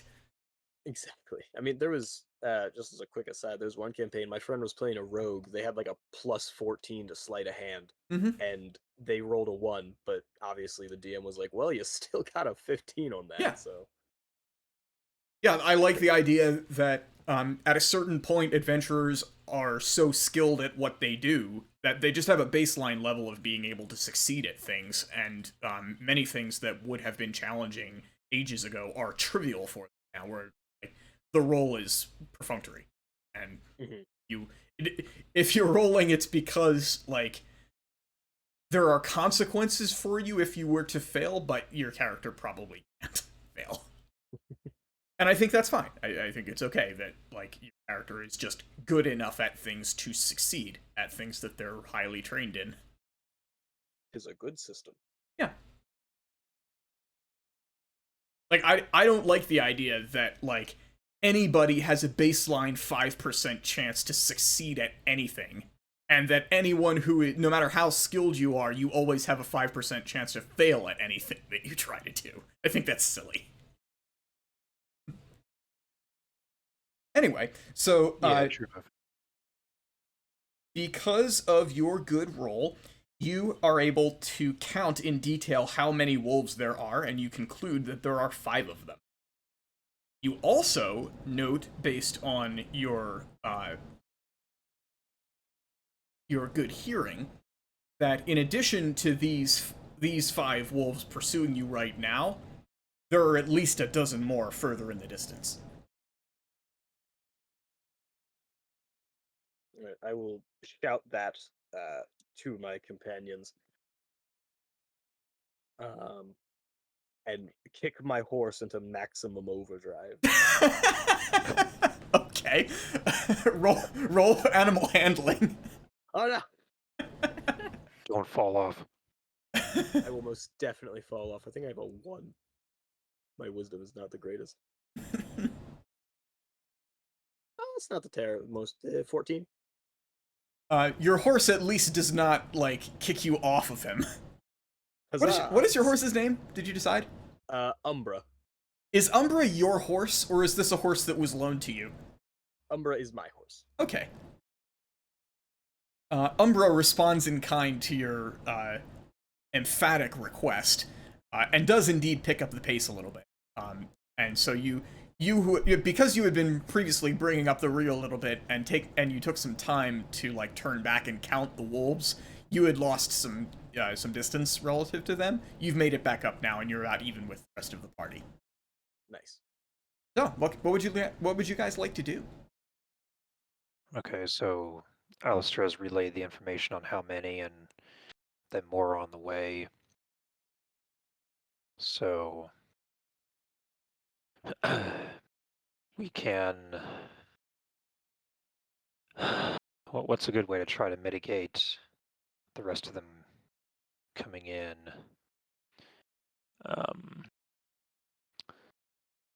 Oh, I'm trying to think, but it's late.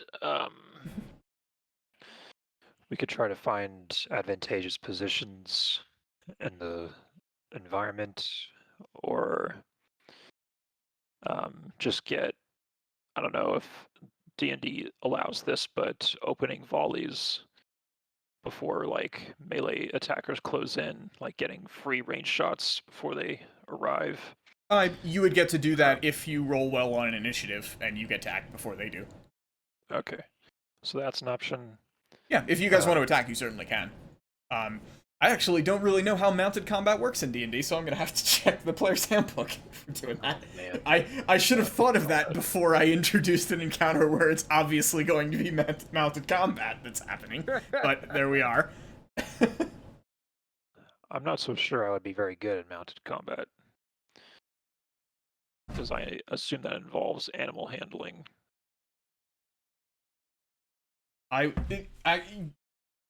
You have a right to know how it works before you decide whether to do it. So,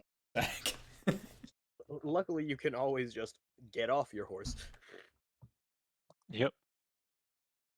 Sure, if you want to get swarmed by like 20 wolves. That's fine. Mounted combat. I'm just gonna read what it says in the player's handbook. I'm sure this will clear things up. A knight charging into battle on a warhorse, a wizard casting spells from the back of a griffin, or a cleric soaring through the sky on a pegasus all enjoy the benefits of speed and mobility that a mount can provide. A willing creature that's at least one size larger than you and has an appropriate anatomy can serve as a mount, using the following rules. Once during your move, you can mount a creature that's within 5 feet of you or dismount. Doing so costs you an amount of movement equal to half your speed. And then they give a example. You can't mount if you don't have 15 feet of movement left or your speed. Blah. If an effect moves your mount against its will while you're on it, you must succeed a DC 10 dexterity saving throw or fall off, landing prone in a space within 5 feet. If you are knocked prone while mounted, you must make the same saving. If your mount is knocked prone, you can use your reaction to dismount it as it falls and land on your feet. Otherwise, you're dismounted and fall prone in a space within. While you're mounted, you have 2 options. You can either control the mount or allow it to act independently. Intelligent creatures such as dragons will always act independently. You can control a mount only if it has been trained to accept a rider. Domesticated horses, donkeys, and similar creatures are assumed to have such training. The initiative of a controlled mount changes to match yours when you mount it. It moves as you direct it, and only has 3 action options: dash, disengage, and dodge. A controlled mount can move and act even on the turn that you mount it. An independent mount retains its place in the initiative order. Bearing a rider puts no restrictions on the actions the mount can take, and it moves and acts as it wishes. It might flee from combat, rush to attack, and devour a badly injured foe, or otherwise act against your wish. In either case, if the mount provokes an opportunity attack while you're on it, the attacker can target you or. And that is all of the rules for mounted combat in the player's handbook. So now you know, and knowing is half the battle. G.I. Joe. So, are you in fact going to attack? Notice there are no particular rules for like requiring animal handling checks to like actually attack and do stuff in mounted combat. You just like have a horse. So, Interesting. if you want it, like you could do horseback archery at no penalty as rules is written, and I think that's fine. I presume that people who would bother to ride a horse into a fight know how to do that. Seems the biggest benefit is speed. Yes, definitely. You would benefit from your mount's speed. Which, incidentally, that is in fact in this book as well, because it's got the monster manual. And I want to say horses. I assume the stats are here. I just passed the draft horse, so I assume the riding. Yeah, riding horse. Riding horse has AC 10, 13 hit points. It has a hoof attack, and its speed is 60 feet. 60, more than I thought. Nice. Pony's speed is 40 feet. Has 11 hit points. Oh boy.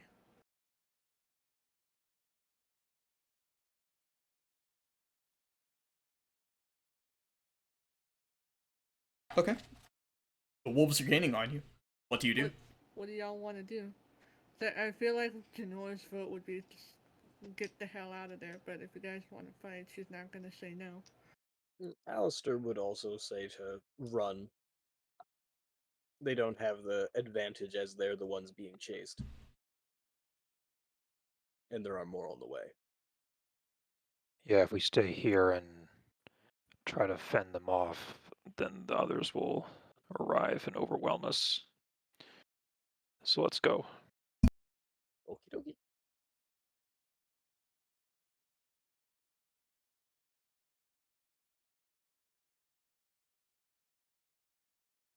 And perhaps we'll find help. Okay. So you continue riding as hard as you can along the road. I will nevertheless require everyone to roll initiative. Okie dokie. Oh boy. So, just as a test of this, I'm going to see if we can get this to work with the initiative tracker. I don't know how you set your initiative for your like character model. Also, I'm going to have to try and find enemy that we're working here. Initiative rolling. Initiative. Think. By default, your initiative How do you check get that menu is going to again? be You touch the numbers in your health bar. Initiative rolling. Okay, I'm toggling something, but I don't know what it does.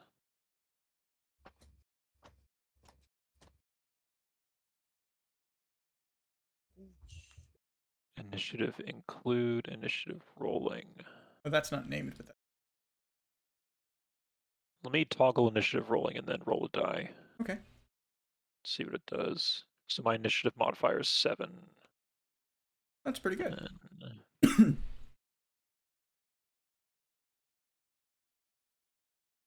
Well, 12 initiative. I don't know if that did anything.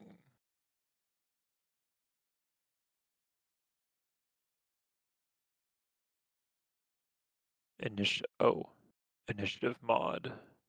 Yeah. Initiative Okay, so value. if it enters your initiative modifier in there, then that'll allow you that. So once you enter that, you'll be able to. So I have to go ahead and inject. Also, I need to make Initiative them mod larger. 7. Initiative value 12, I guess. There we go. That's correct. Kellen set initiative 12. Okay. I set it.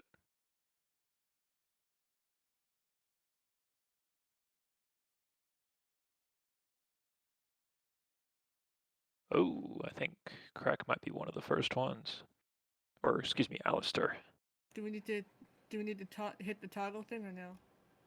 I don't know. I have it off right now.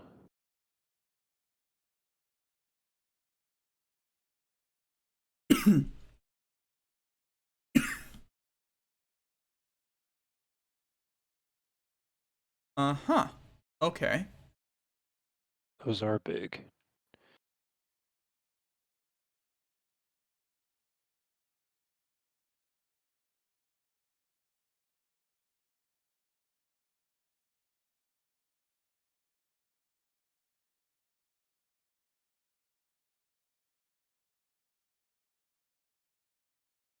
How did you roll? Just the d20?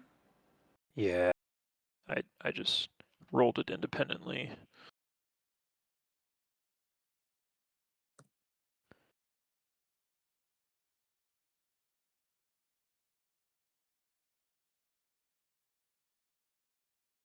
Okay, that did not count mine. Yeah, I just set it manually and on the figure.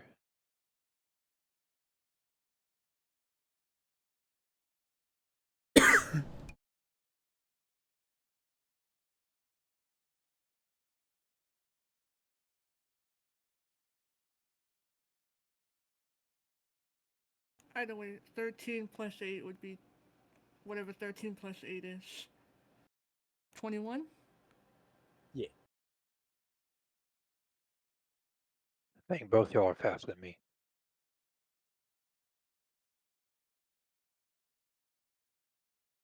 Instead of having to set all of these up as independent models, I am just going to copy this one.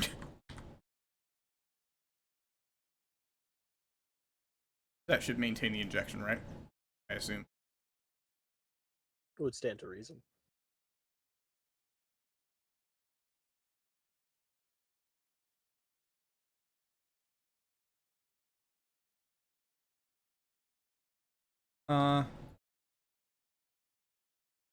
So make sure when you click on your bar that initiative include and initiative rolling are both toggled. So those should both be red. Okay, good. Are they red? They should. Wait. Yeah, you're good, DNC. Yours are Alright. both red.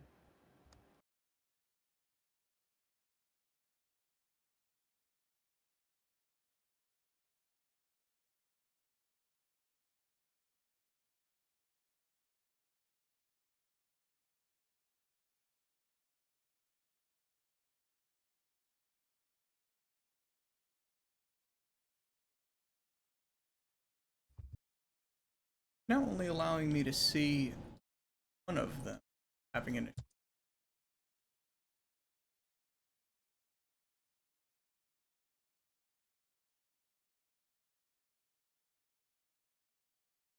Okay, tell you what. For simplicity's sake, we're going to not deal with the built-in like tracking system for this for now.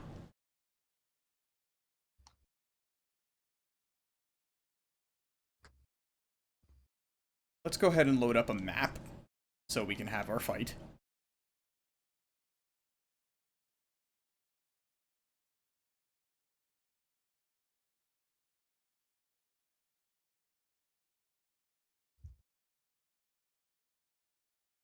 Yeah, that's not exactly.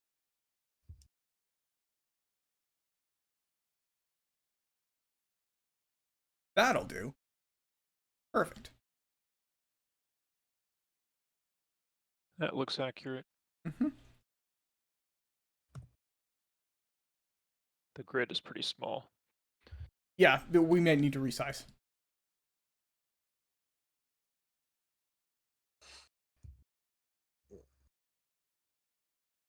Oh, I forgot it tracks.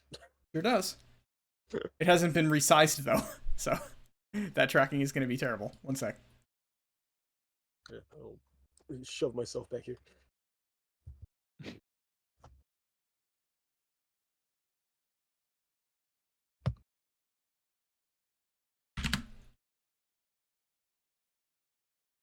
So did that automatically size everyone back down? No, I'm doing it myself. The calibration on the map seems to be correct now as far as scale goes. No, I'm still big. Okay. Yeah, and Well, also I guess still you'll big. just have to manually resize yourself. It's okay. Not too big a The deal. measurements correct. As long as the measurements are right, it doesn't matter too much. Let's see. Also, you should place yourselves in the middle of, like, at the vertex, because you're mounted, so you're technically large. 5, 10, 15. Oh, Okay, yeah, that's good. like between We are at the intersection betwixt. of 4. Okay, yeah, and I was coming up the rear, so I'd be here.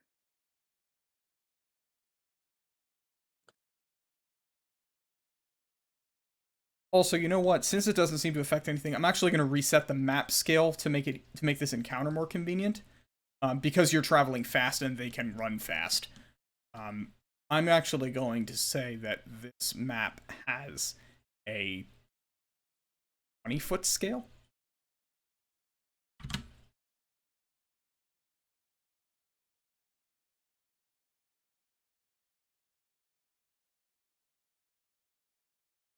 That's convenient.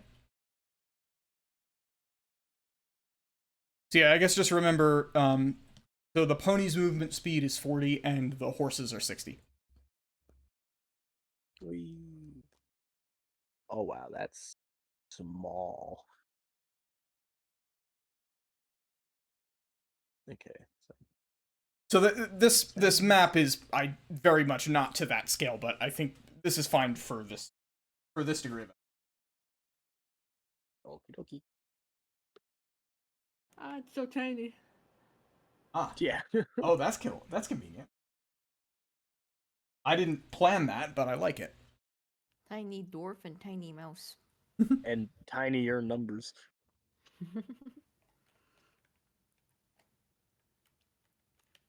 Okay. So initiative rolls. What did people roll? 21. 20. And I had a 12.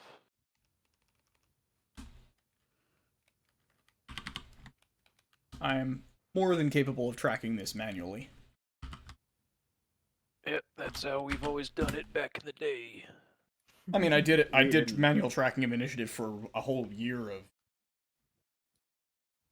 Back Yeah. in my day, we didn't have no computers telling us who to go first. Most of my notes were initiative. All right, so Janora, unsurprisingly, is first.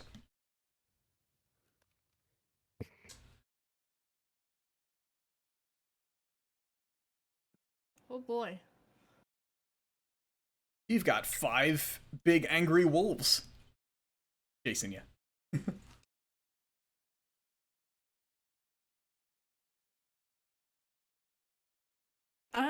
Hmm.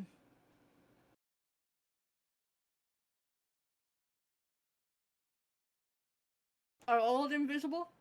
Yeah, Alright. they're attacking you openly now, not making any attempt to be stealthy. Oh, okay.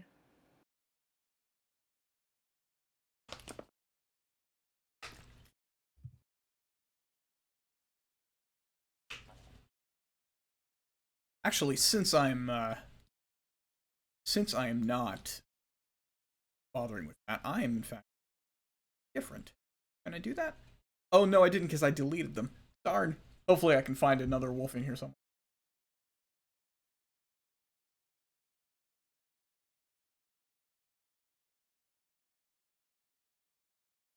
How about this one? There's a wolf.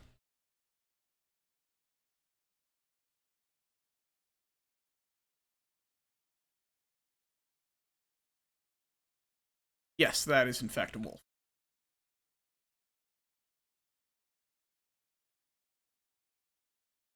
This one at the back looks noticeably bigger and meaner than the others.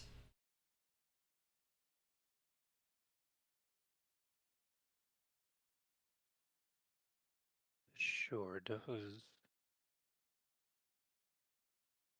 Still large, but I want them physically.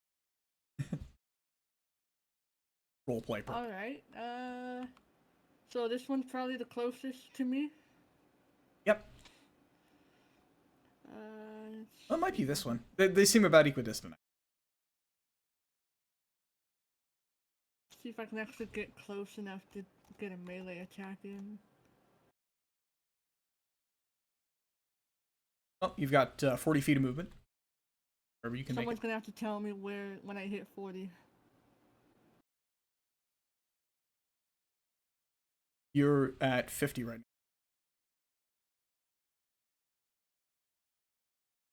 Is this 40? So 40 feet should be 2 squares at this scale. Yeah, you should be able to move to like here-ish. Yeah, right there. Nope. Go one back. Yep, right there. Yeah, we're going like between the lines and not like Yeah, in the that's square. that's what I was trying to do. Yeah.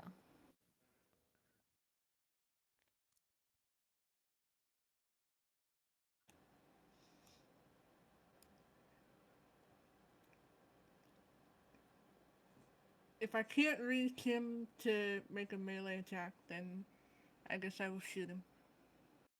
Okay. Go ahead and check range.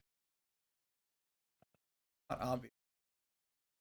You are at 140 feet. I really like that the range automatically snapped to that model. That's very cool. It did that. I don't know why it did that automatically, but it's super cool that it did. Does it automatically just snap to whatever the last model that was moved? Yes, it does. Oh, that's really good. That is so cool. Okay, so I don't know whether 140 feet is within your normal ranging for your weapon, but if it is, Just barely, because the revolver is 160. okay. Go ahead and take your shot. It's daylight, or as much daylight as Barovia ever is. So.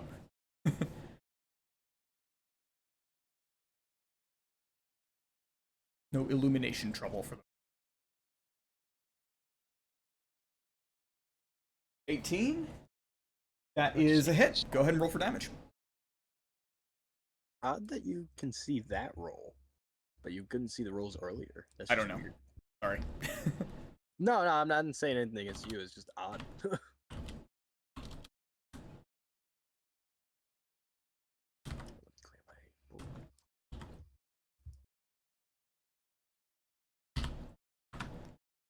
I'm going to name these wolves A through E. For my own purposes, if no one else. Ooh. That's 9 piercing damage. Okay. max. And I'll use my bonus action to take a Kensei shot. Ooh, cool.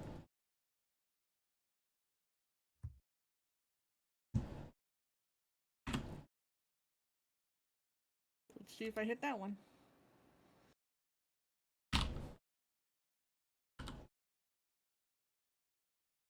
What'd you roll? I didn't see. We're gonna find out. Okay. It only shows up for like a second.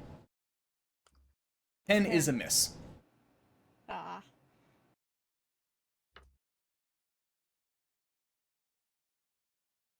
All right. That's all I can do. What is Alistair gonna do? Seeing that Janora has actively gone back to fight, I suppose running is now out of the option. So let's see. Horses can they have a 60-foot movement, and let's see, how far can I move? That'd be 60. And then I will use on my horse's initiative. I will use that to dash. Ah. So my horse will go an additional 60. I'm not quite in combat range. So I will use my bonus action to activate my Crimson Right. So I will take 1d4 necrotic damage. Okay. Only 2. Okay.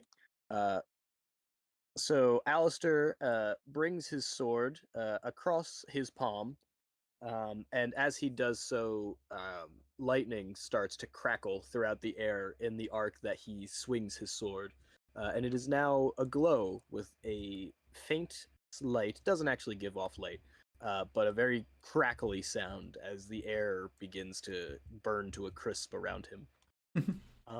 And that will be my turn for the moment.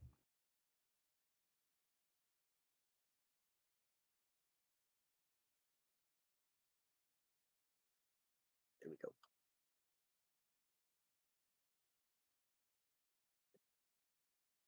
Cool. So now it's the wolves.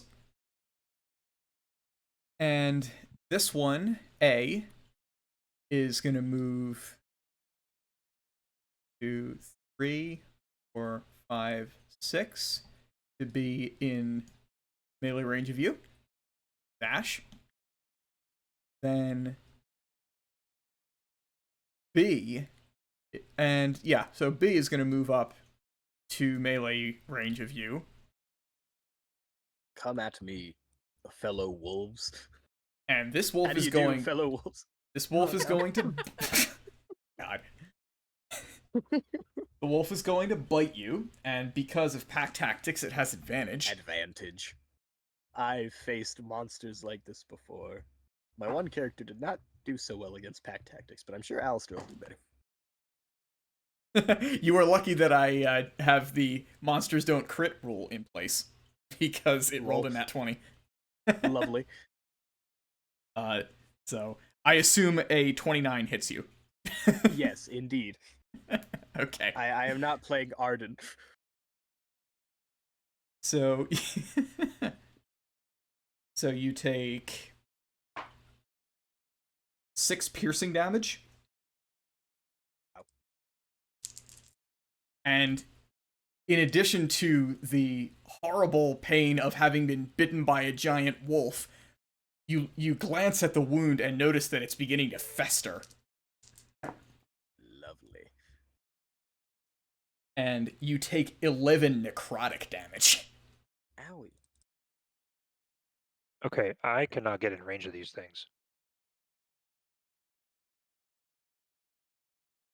That would almost drop me. What was that? This wolf. 1, 2, 3. And he's gonna keep going. 4, Wee. 6. There we go. That actually passed out of your threat range, so Alistair, if you want to take an attack of opportunity against this man. Haha. Okay. They're wolves, they're not that smart. And then what is my two-hit? Two-hit is this. Single-minded in their pursuit. Does a 14 hit? It does. Nice. Okay, so longsword is going to be this. So that is 10 points of slashing, and then an additional one measly point of lightning damage. Ooh. Lightning damage. That's cool.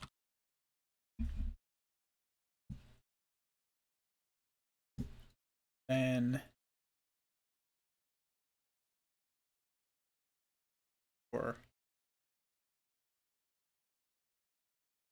and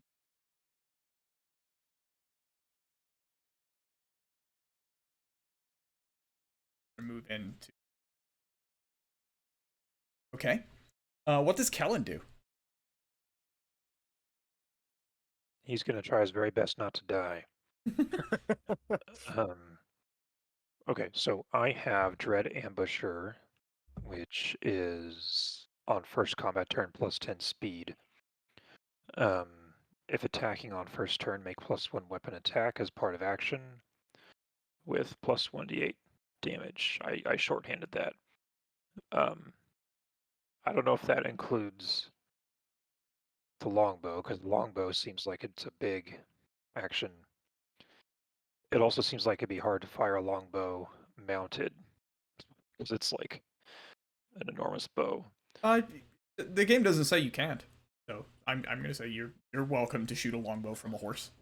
That's a cool thing to do. I also checked the range on it, and it is 150 short range. Is this guy? My measuring tool is not really. Oh, if you lift up your miniature like that, that'll select him, and then we can measure range from him. So you're in short range to this one, and not to any of the others. Okay. Yeah, 150 is the limit of short range. I can shoot beyond that; it would just be disadvantage. Right. So you're also welcome to shoot and then move this game. Right. Okay. So making sure I don't have any spells I want to use. I don't think so. These are all utility, which I like. I prefer utility spells, but they don't. Oh, I've got Hunter's Mark. That's right. That's a bonus action. I tend to find that Ranger doesn't need too many spells other than Hunter's Mark in combat. Most of your combat effectiveness is going to come from being good at shooting things. Yeah. Actions. So bonus action, you have one bonus action per round, right? That's right. Okay. And can that be done at any time? Yeah. Or is it? Sure. Okay. So I don't know how much health these things have. Did somebody hit this one in front of me already? Yes, he has been hit. Oh, then maybe I don't want to throw everything at it. I'll just do. It is not yet bloodied. Okay. I don't know what that means. Like Half health. Bloodied is half health. Oh, okay. That's actually the only information you get. Okay. So maybe I do want to throw everything at it. So, okay, Hunter's Mark. Choose a creature you can see within range. 90 feet. Oh, well, that's not very far. I didn't realize Hunter's Mark's range was that short. Huh. Well, maybe I won't do that then. Because I don't want to move towards them. Actually, it is within 90. Oh, it is? Okay. Yeah. Well, then I will do that. So, until the spell ends, I deal an extra 1d6 damage whenever I hit it with a weapon attack, and have advantage on any wisdom, perception, or survival check I make to find it, which is not applicable here. And if it drops to 0 before the spell ends, I can use a bonus action to mark a new creature. Okay. So I'm going to mark that wolf closest to me with Hunter's Mark. It is marked. And then I'm going to take an ambush shot. So that's gonna be a 4 attack bonus within short range, so just regular roll. Oh, That's no good. 7 that's is a miss, I'm not afraid. great.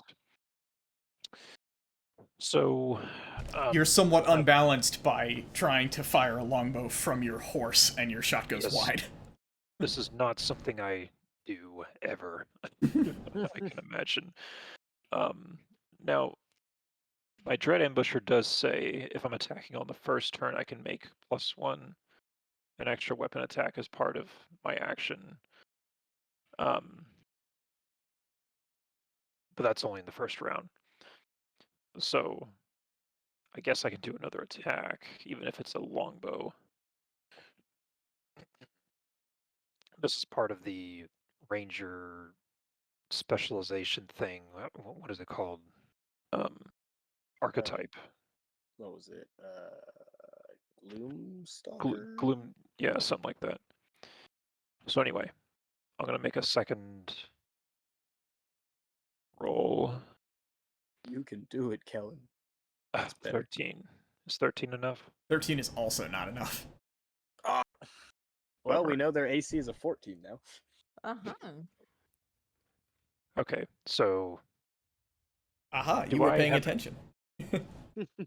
do I have any actions left, or is that all?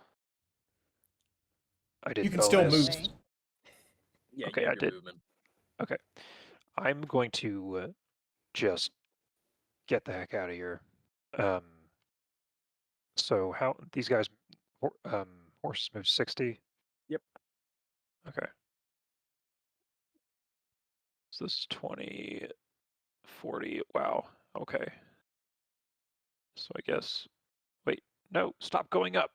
Okay. If you, Yeah, it Okay, tracks it all should- of your movement through the whole route. It should be right here. Oh wait, this no, is, one that's one more. 40. So there Yeah, you go. right Yep, there. that's fine. Run away. Run away. Dang, I'm sad I missed my ambush because that could have done a lot of damage. But this wolf is Suddenly, still in the marked. midst of the battle, you hear an even louder howling sound. No, please. These 4 wolves perk up their ears, and their eyes flash. You hear a whimpering sound as they retreat into the trees. Great. This wolf glares at you, Alistair, and growls menacingly, and then skulks back behind this tree. Ah, he's lucky. You wouldn't think that that tree could hide a wolf so large, but it seems to vanish behind that tree completely. The other wolves likewise scatter into the distance. And as you turn from the battle, you see a lone figure approaching along the road.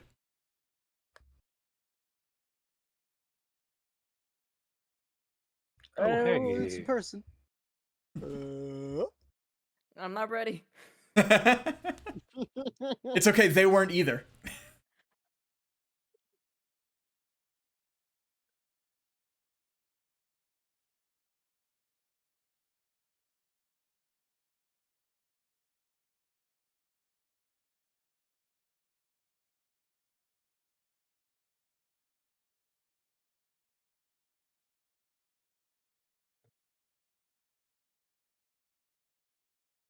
Always a bigger fish.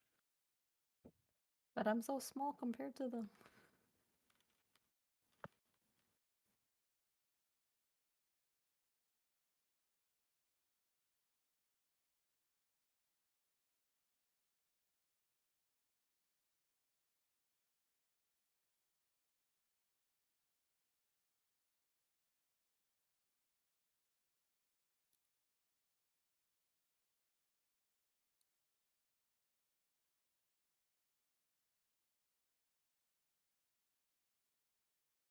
Does the figure that came out of the woods say anything?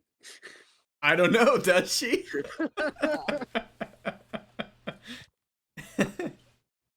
Well, Or does she I'm stand there menacingly? I can't. So, Unless The- she says anything, Janora's keeping a gun up because we just got ambushed by wolves, and yeah.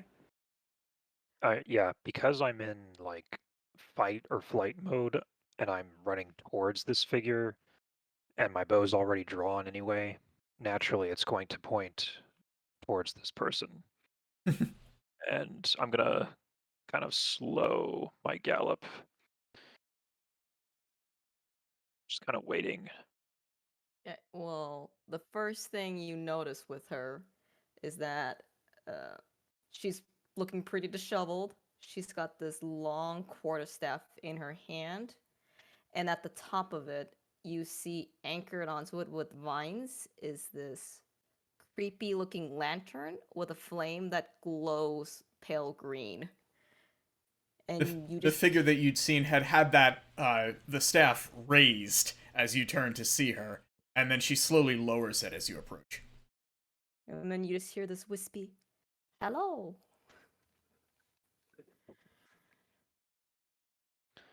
All What right. brings you to these neck of the woods? All right. All right. I'll lower my bow.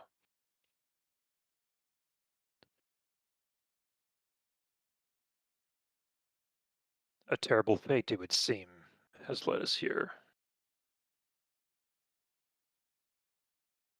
Is this the village of Barovia? Do I know if I'm anywhere close Yes, to it's Barovia? yes, it is like 10 miles down the road. All right, and then I will point in the direction of a road and um, just a few more hours that way. That should be Barovia. And we appear to have stumbled upon where we were trying to go, but there's a foul enchantment on this place, Eh, clearly. this is the mist of Barovia. Once you enter, you cannot leave. So it would seem. And who are you? The name is Vesper.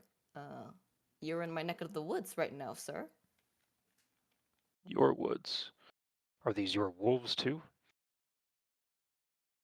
No, but we have an understanding that I do not mess with them, and they do not mess with me. I see. Well, they thought they could mess with us, it seems. So it seems. Our friend Alistair here took a nasty bite. Ah, I have some berries if you would like. Before you go on, Alistair, do you show her what the bite looks like? I've only just met her, so no. Okay. She's gonna offer with her wispy voice, and she'll take some berries out of her pockets, and they look very unappetizing and shriveled.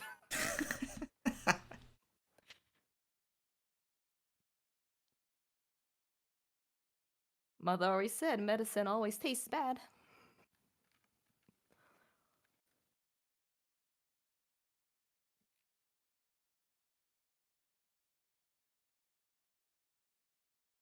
Do you have any? Oh, I lost my accent.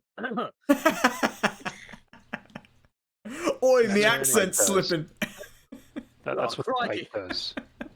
Yeah, the bite maybe. Um, Oh no, my boomerang! It's gone missing. no, that's Hound. That's Hound. We have to wait, Right. We have to wait for. Right. We have to wait for Oscar to come in. Oscar. Oh man, I really hope his character actually is Australian. That'd be great. No, I'm hoping his name is actually Oscar and he forgot his name. One of the many names Alistair calls him, he's just like, oh yeah, that was the real one. I mean, I'm sure eventually you'll get it just by luck, right? Before I take anything from you, could you provide anything about yourself other than these are your woods? Well, I live in Barovia. I've never left Barovia. And for now, I just wanted to walk around these woods. Nothing much more to it.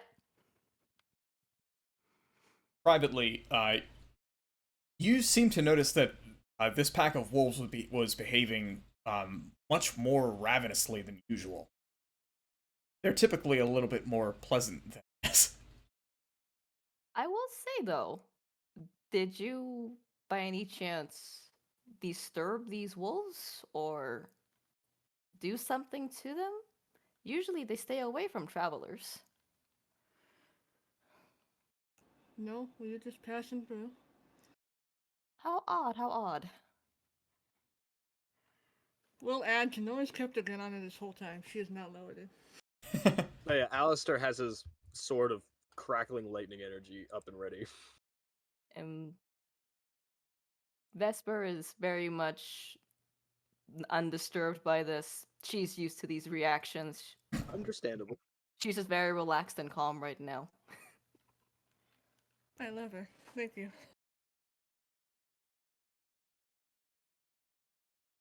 We found a body as well by the gate.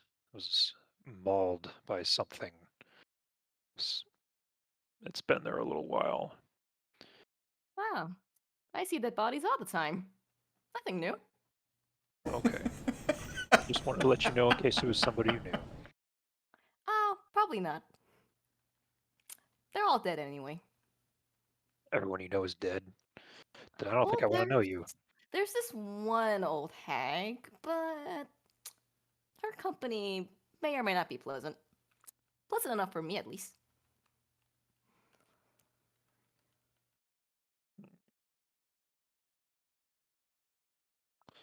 That sounds familiar, but I don't know why.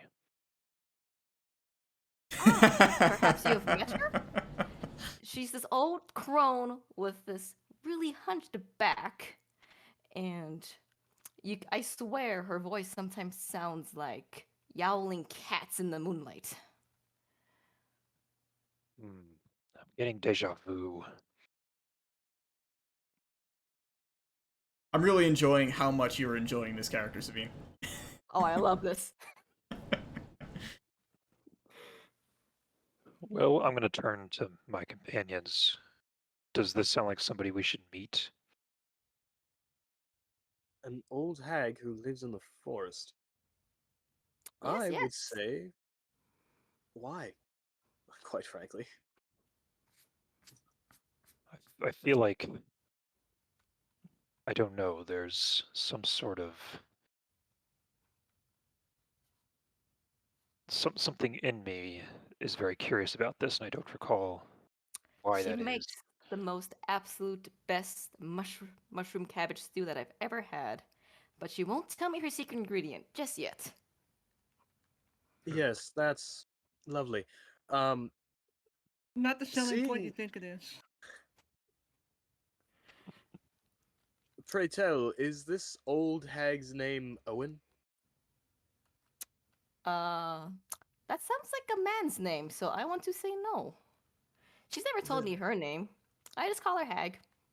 Then I would say What? I have no Okay. business with him.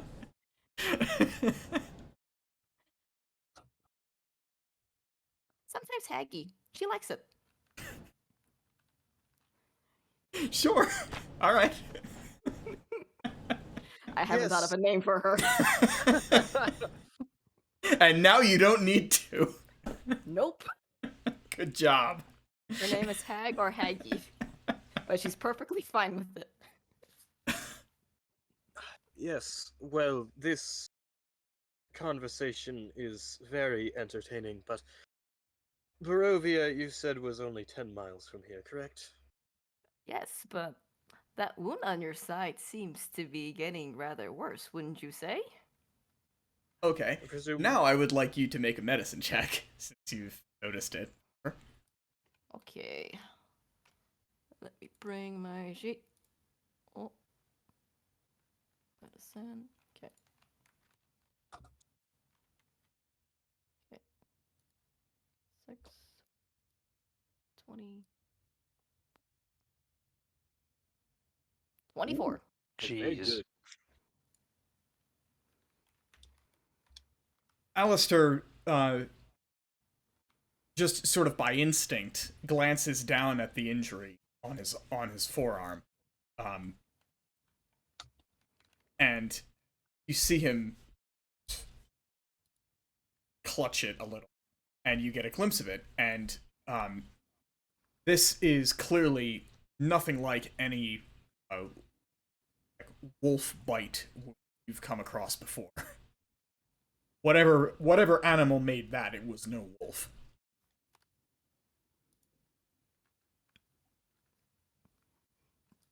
Is it supposed to be not dripping blood red?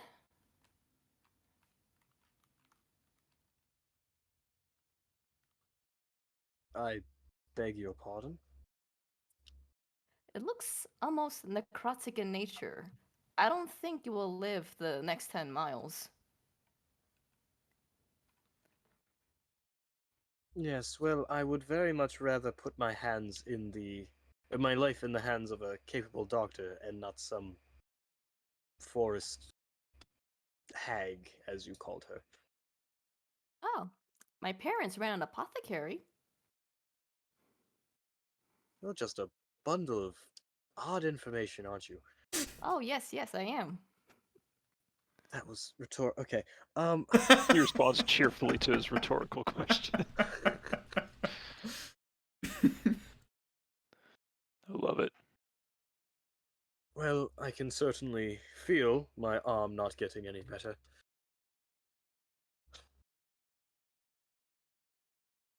He, can he notice that the wound is also not typical of a typical of a usual bite mark? Make a medicine check. Okay. They're gonna lose an arm out of a natural one.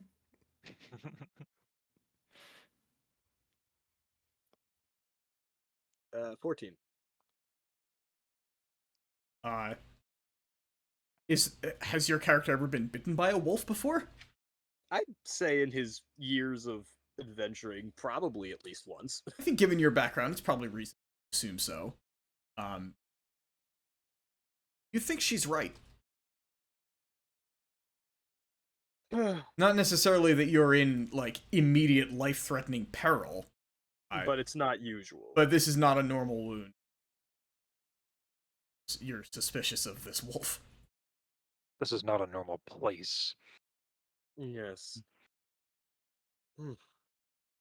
Well, what are your two opinions?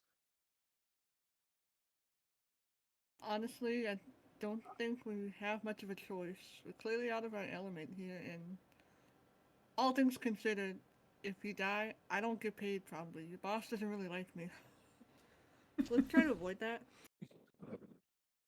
Fair enough. Actually, given that, Janora, I would like you to add to your character sheet bond. If Alistair dies, I don't get paid.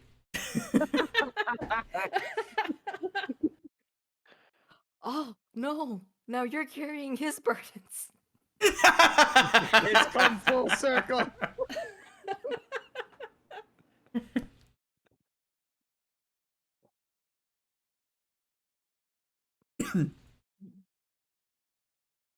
All right, so what are you guys gonna do? Okay. While they're having this little chit chat on whether they want me to help them or not, I'm going to have my familiar fly towards me, and they'll see this like raven with horns just like perched on my shoulders, and I'm just like giving little screeches to it. You're familiar as a raven? It's a raven like bird. Ah, okay, cool. I didn't know that. That's good. Good to know. Thank you. Yes. It can be any shape, but for role playing, its preferred form is a raven with horns. That is a particularly good choice. Yep, in return, it expends a use of wild shape. But I'm lonely, I'm in the woods, and I want friends.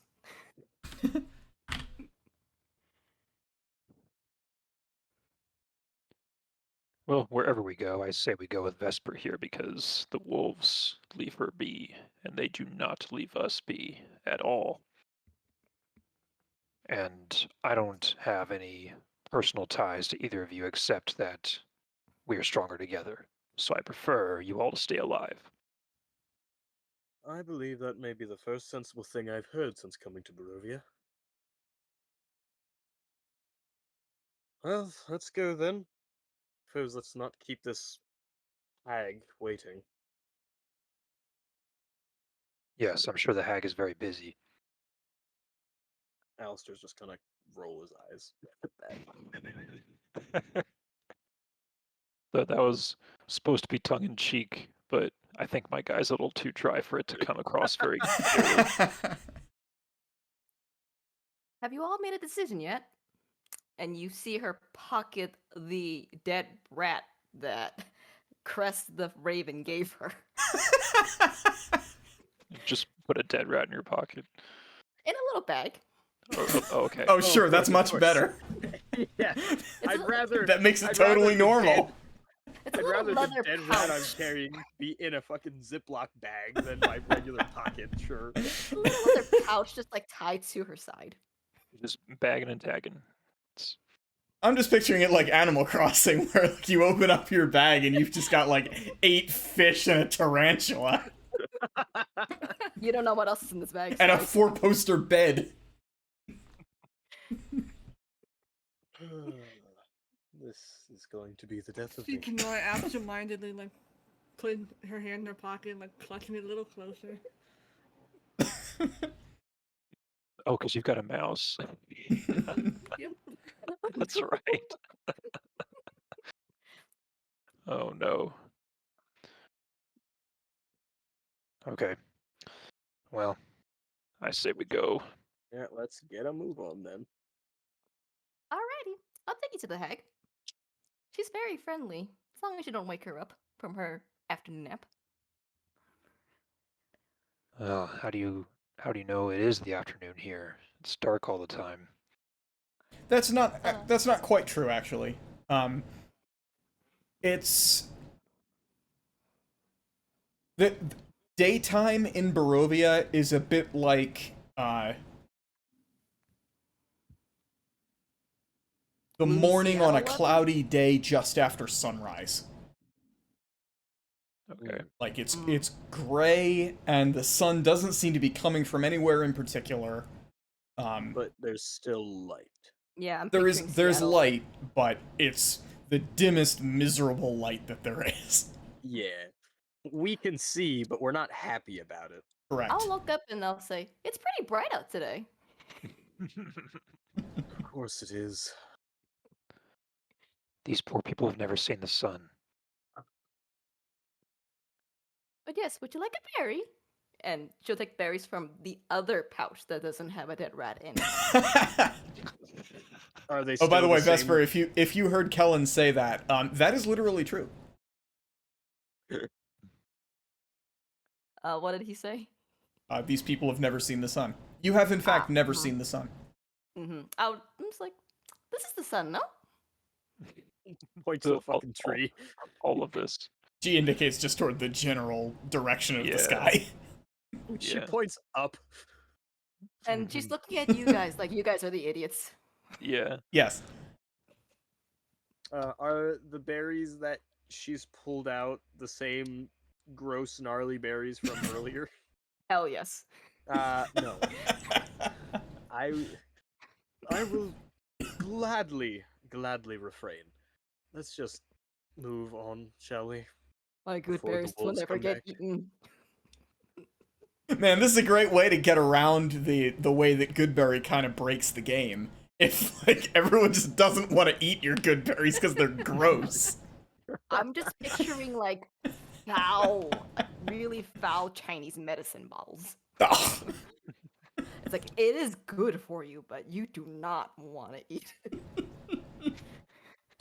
It's one of those you plug your nose and then you chug like a full bottle of water and just wash it down. You open it up and it smells like 7 different kinds of animals died all at once. Oh, what can Alistair smell on me? I would imagine Alistair has a fairly well developed sense of smell, yes? Yeah, Because there's a bunch of random stuff on me. of course there is.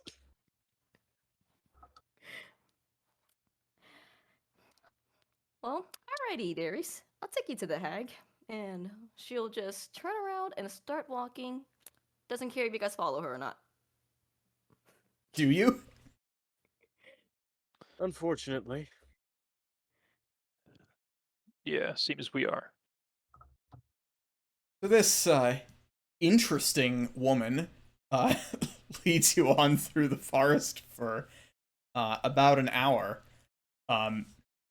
whereupon you eventually come to a clearing, and at this point, Vesper, your smile falters entirely. Despite no. you having been here just a few hours ago, your hag's hut is gone.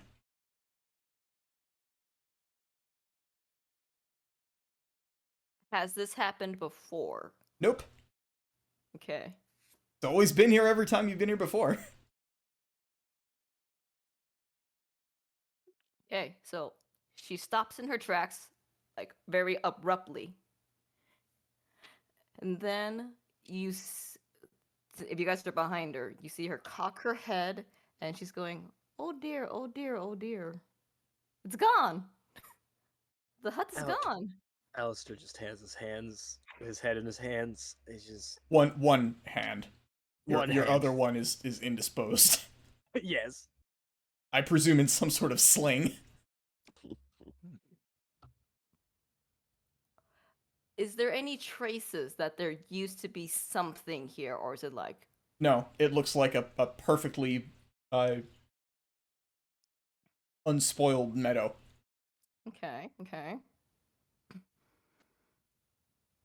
You see a few miserable little animals going about their business. The three of you overhear her say, "Oh dear, usually these illusions only last 1 hour. They've never lasted this long before."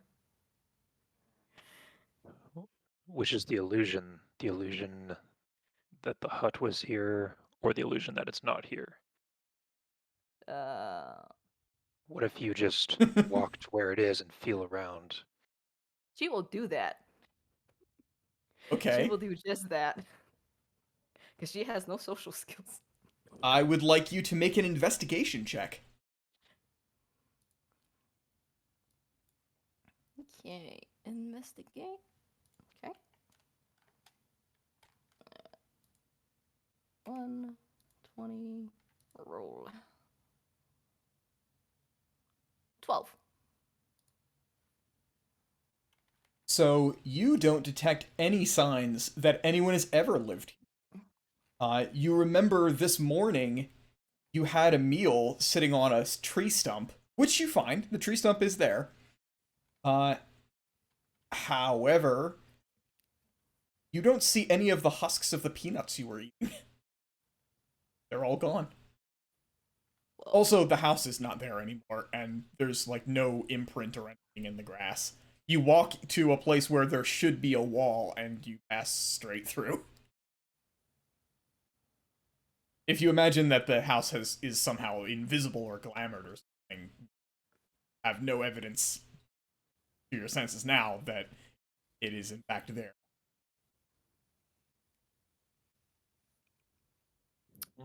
In fact, I would actually like you to make an Arcana check. Okay. If your mind has gone to this might be a magical illusion or something. Let's see if you can figure it out. Proficient in it, so I would check for magic. And it is this darn hag. Actually, yes, roll with advantage because you'd be familiar with the spells that your hag knows how to cast. Oh. Should I roll again? Sure, 13 or So 13 or Ooh, big number, no 12. whammy. 12. No. Oh well. it's consistent. You know her. Mm-hmm. This is not consistent with any spell that you've ever seen her cast.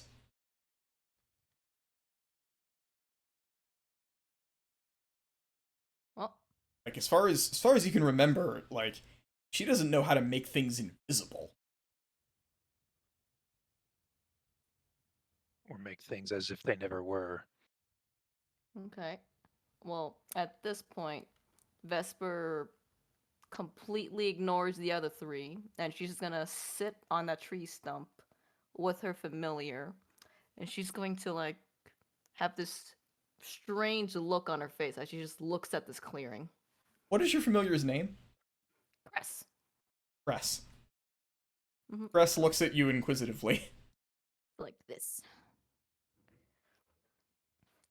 And then she's gonna pet Cress and goes, guess it's just the two of us again.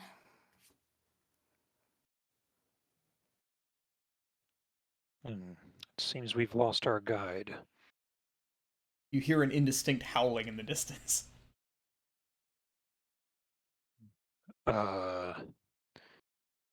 Vesper, are these wolves that have an understanding with you, or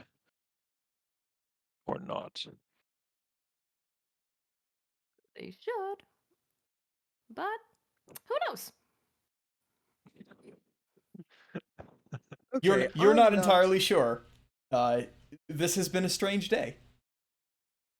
I am no longer putting stock in the crazy forest lady we found. Let's go to Barovia, shall we? And Alistair will continue walking. You're abandoning your horses? Well, he will be on Umbra, obviously. He will continue riding, not walking. Walking to his horse in order to mount Yes, it, and then yes, walking to horse. Did he It's walk difficult. into his horse? And then remember he had one? Oh, right. Umbra, you're here. Oh, you're not invisible too. yeah, my horse is still there. Don't At worry. least one thing hasn't disappeared yet.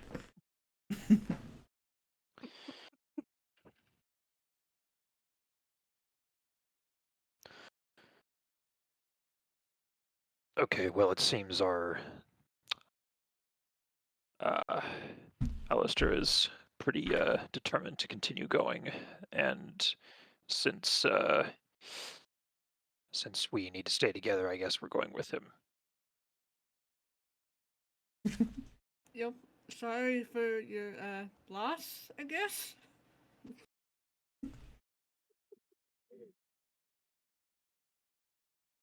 Myself, the player, genuinely doesn't know what to do next.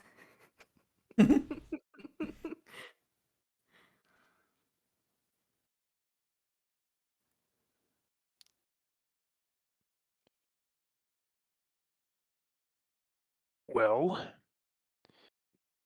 I don't know who you are, or if you often go where we're going, but it would be nice if you were with us so the wolves wouldn't pursue us again. Huh? Yes, that sounds very understandable. Only if you guys agree, though. I understand the wounded one doesn't particularly care about me. Like many others. I do not wish to be where I'm not wanted. At least she's self-aware, he says under his breath.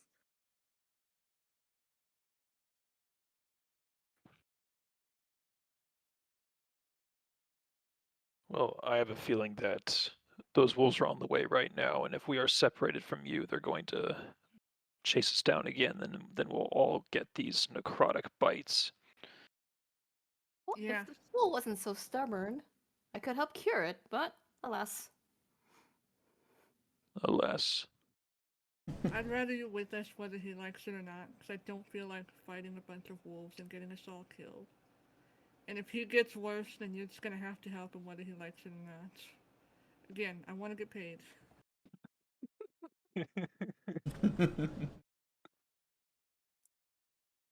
Vesper will non-committally shrug and stand and just walk with them. Alrighty then. Let's get going, Cress. Goodbye, Mrs. Nottingham. And she waves to this random tree.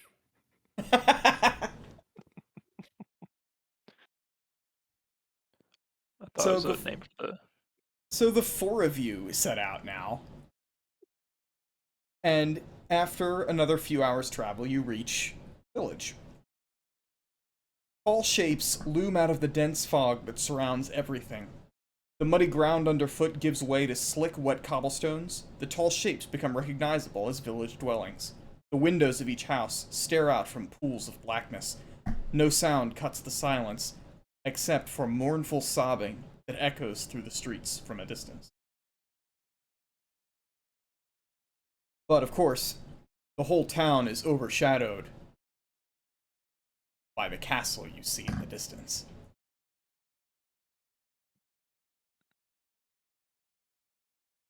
Is that where we're going?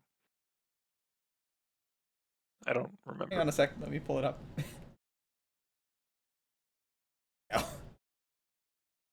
Ooh. Oh, very gothic. Mm-hmm. And I think that's where we will end it for tonight, on this striking image. Welcome to Barovia.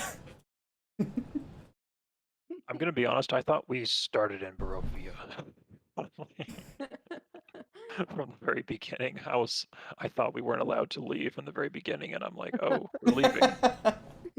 Okay. I guess That's we're okay, not that in motivation still works, now that you're here. Yeah.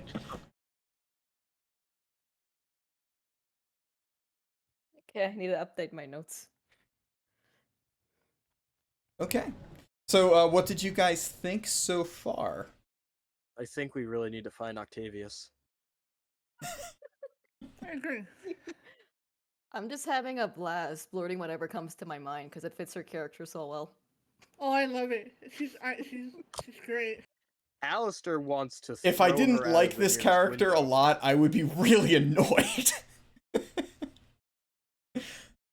It's the curse that our player characters will never like each other, okay? No, yeah. See, Alistair wants to defenestrate you. Also, I yeah, you love and guys, adore it. you guys take player character separation very seriously, and I kind of hate it.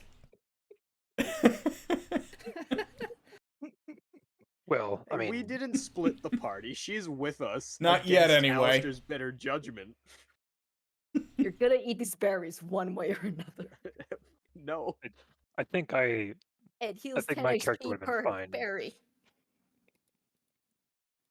My character would have been fine leaving her, but the wolves made me nervous.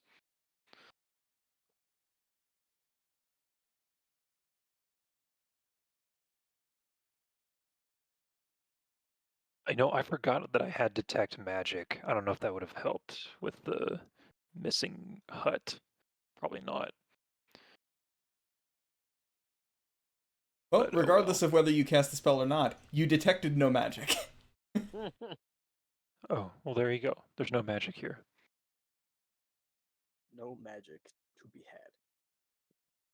Can't detect anything if you don't. Therefore, there's nothing there.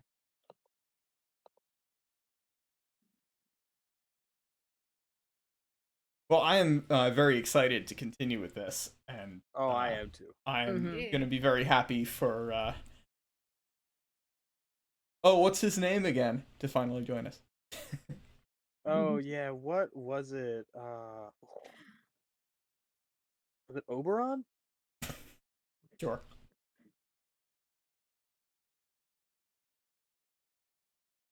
All right. Well, I'm gonna call it a night because it's very. Alrighty. Oh, actually, before I go, and speaking of that, so this is about the latest that I want to go Mhm. of a night. When is the earliest that would be convenient for you to start, Size? Could I get you to start at like 9:30-ish? Yeah, probably. I could probably do that. It may be a case by case basis though, Okay. and there are going to be days where I can't do it at all, I think. That is totally Um, okay. but As we long can as you just- let us know. And Yeah, for those purposes, I just go out and sulk in the woods. He needs time to brood. Yeah. brooding takes up a lot of my time. Like a lot. Yeah. We Yes. traveled like 20 miles in Barovia. He's just off somewhere sulking, magically pops back up. He's been tracking If I us the whole don't time. brood every 30 seconds at least, everyone will think I'm a poser. Well, it's like in The Sims. There's a brooding need you have to fulfill. I didn't know that was a thing. That's great. No, it's not. No, it should be though. Yeah. It fits very well. All right. Well, if 9:30 generally will work for you, then we'll plan on that time. If we might end up starting a little bit later anyway. Okay. So I guess that's what we'll plan to do for next. Sounds good for me. And if anything changes with you guys, just let us look around. Yeah. I'll try to let you know ahead of time so you can start earlier than I would be able to. Okay. Yeah, that's the other option. Like, we can always just get started and then have you join. If you're Yeah, okay that's with that. fine. I don't mind that. Yeah. I am ecstatic to have you participate at all. So whatever works out, I'm good with. Yeah. Well, Honestly, same. It's been way too long since we've been able to hang out. Mm-hmm. Yeah. you kind of picked the one day that I could do it. Really. Like, I'm glad. so it just because I don't work Mondays, so normally I work at 6 a.m. But Oh, jeez. I don't work tomorrow, so I can be up. What are you doing these days that you got to get up at 6 a.m.? Well, I work from home, so I don't drive anywhere at least. But That's even it's worse. kind of, I guess. But I don't have to get dressed, don't have to spend gas, don't have to spend extra time. But it's all remote and it is basically tech support, but I don't take a lot of calls directly. I mostly help the people who do take the calls when they don't know what to do. So I'm like the level 2 guy. So that's kind of what I do. Not very exciting, but it is what I landed for now. It pays the bills. It does. So now with that and with the baby just turned 7 months old today. It's pretty wild. Yeah, he is huge. He is, for length, he is above 99th percentile. So Well, he will of be course, a it runs in the 17. family. Yes, he's gonna be a giant. Like there's no way around it. Like my wife is pretty tall. She's like 5'11", so there was no way he was getting away with Yeah, not the apple being a doesn't giant. fall far from the Very giant tree. California Grand redwood oak. tree. Yeah.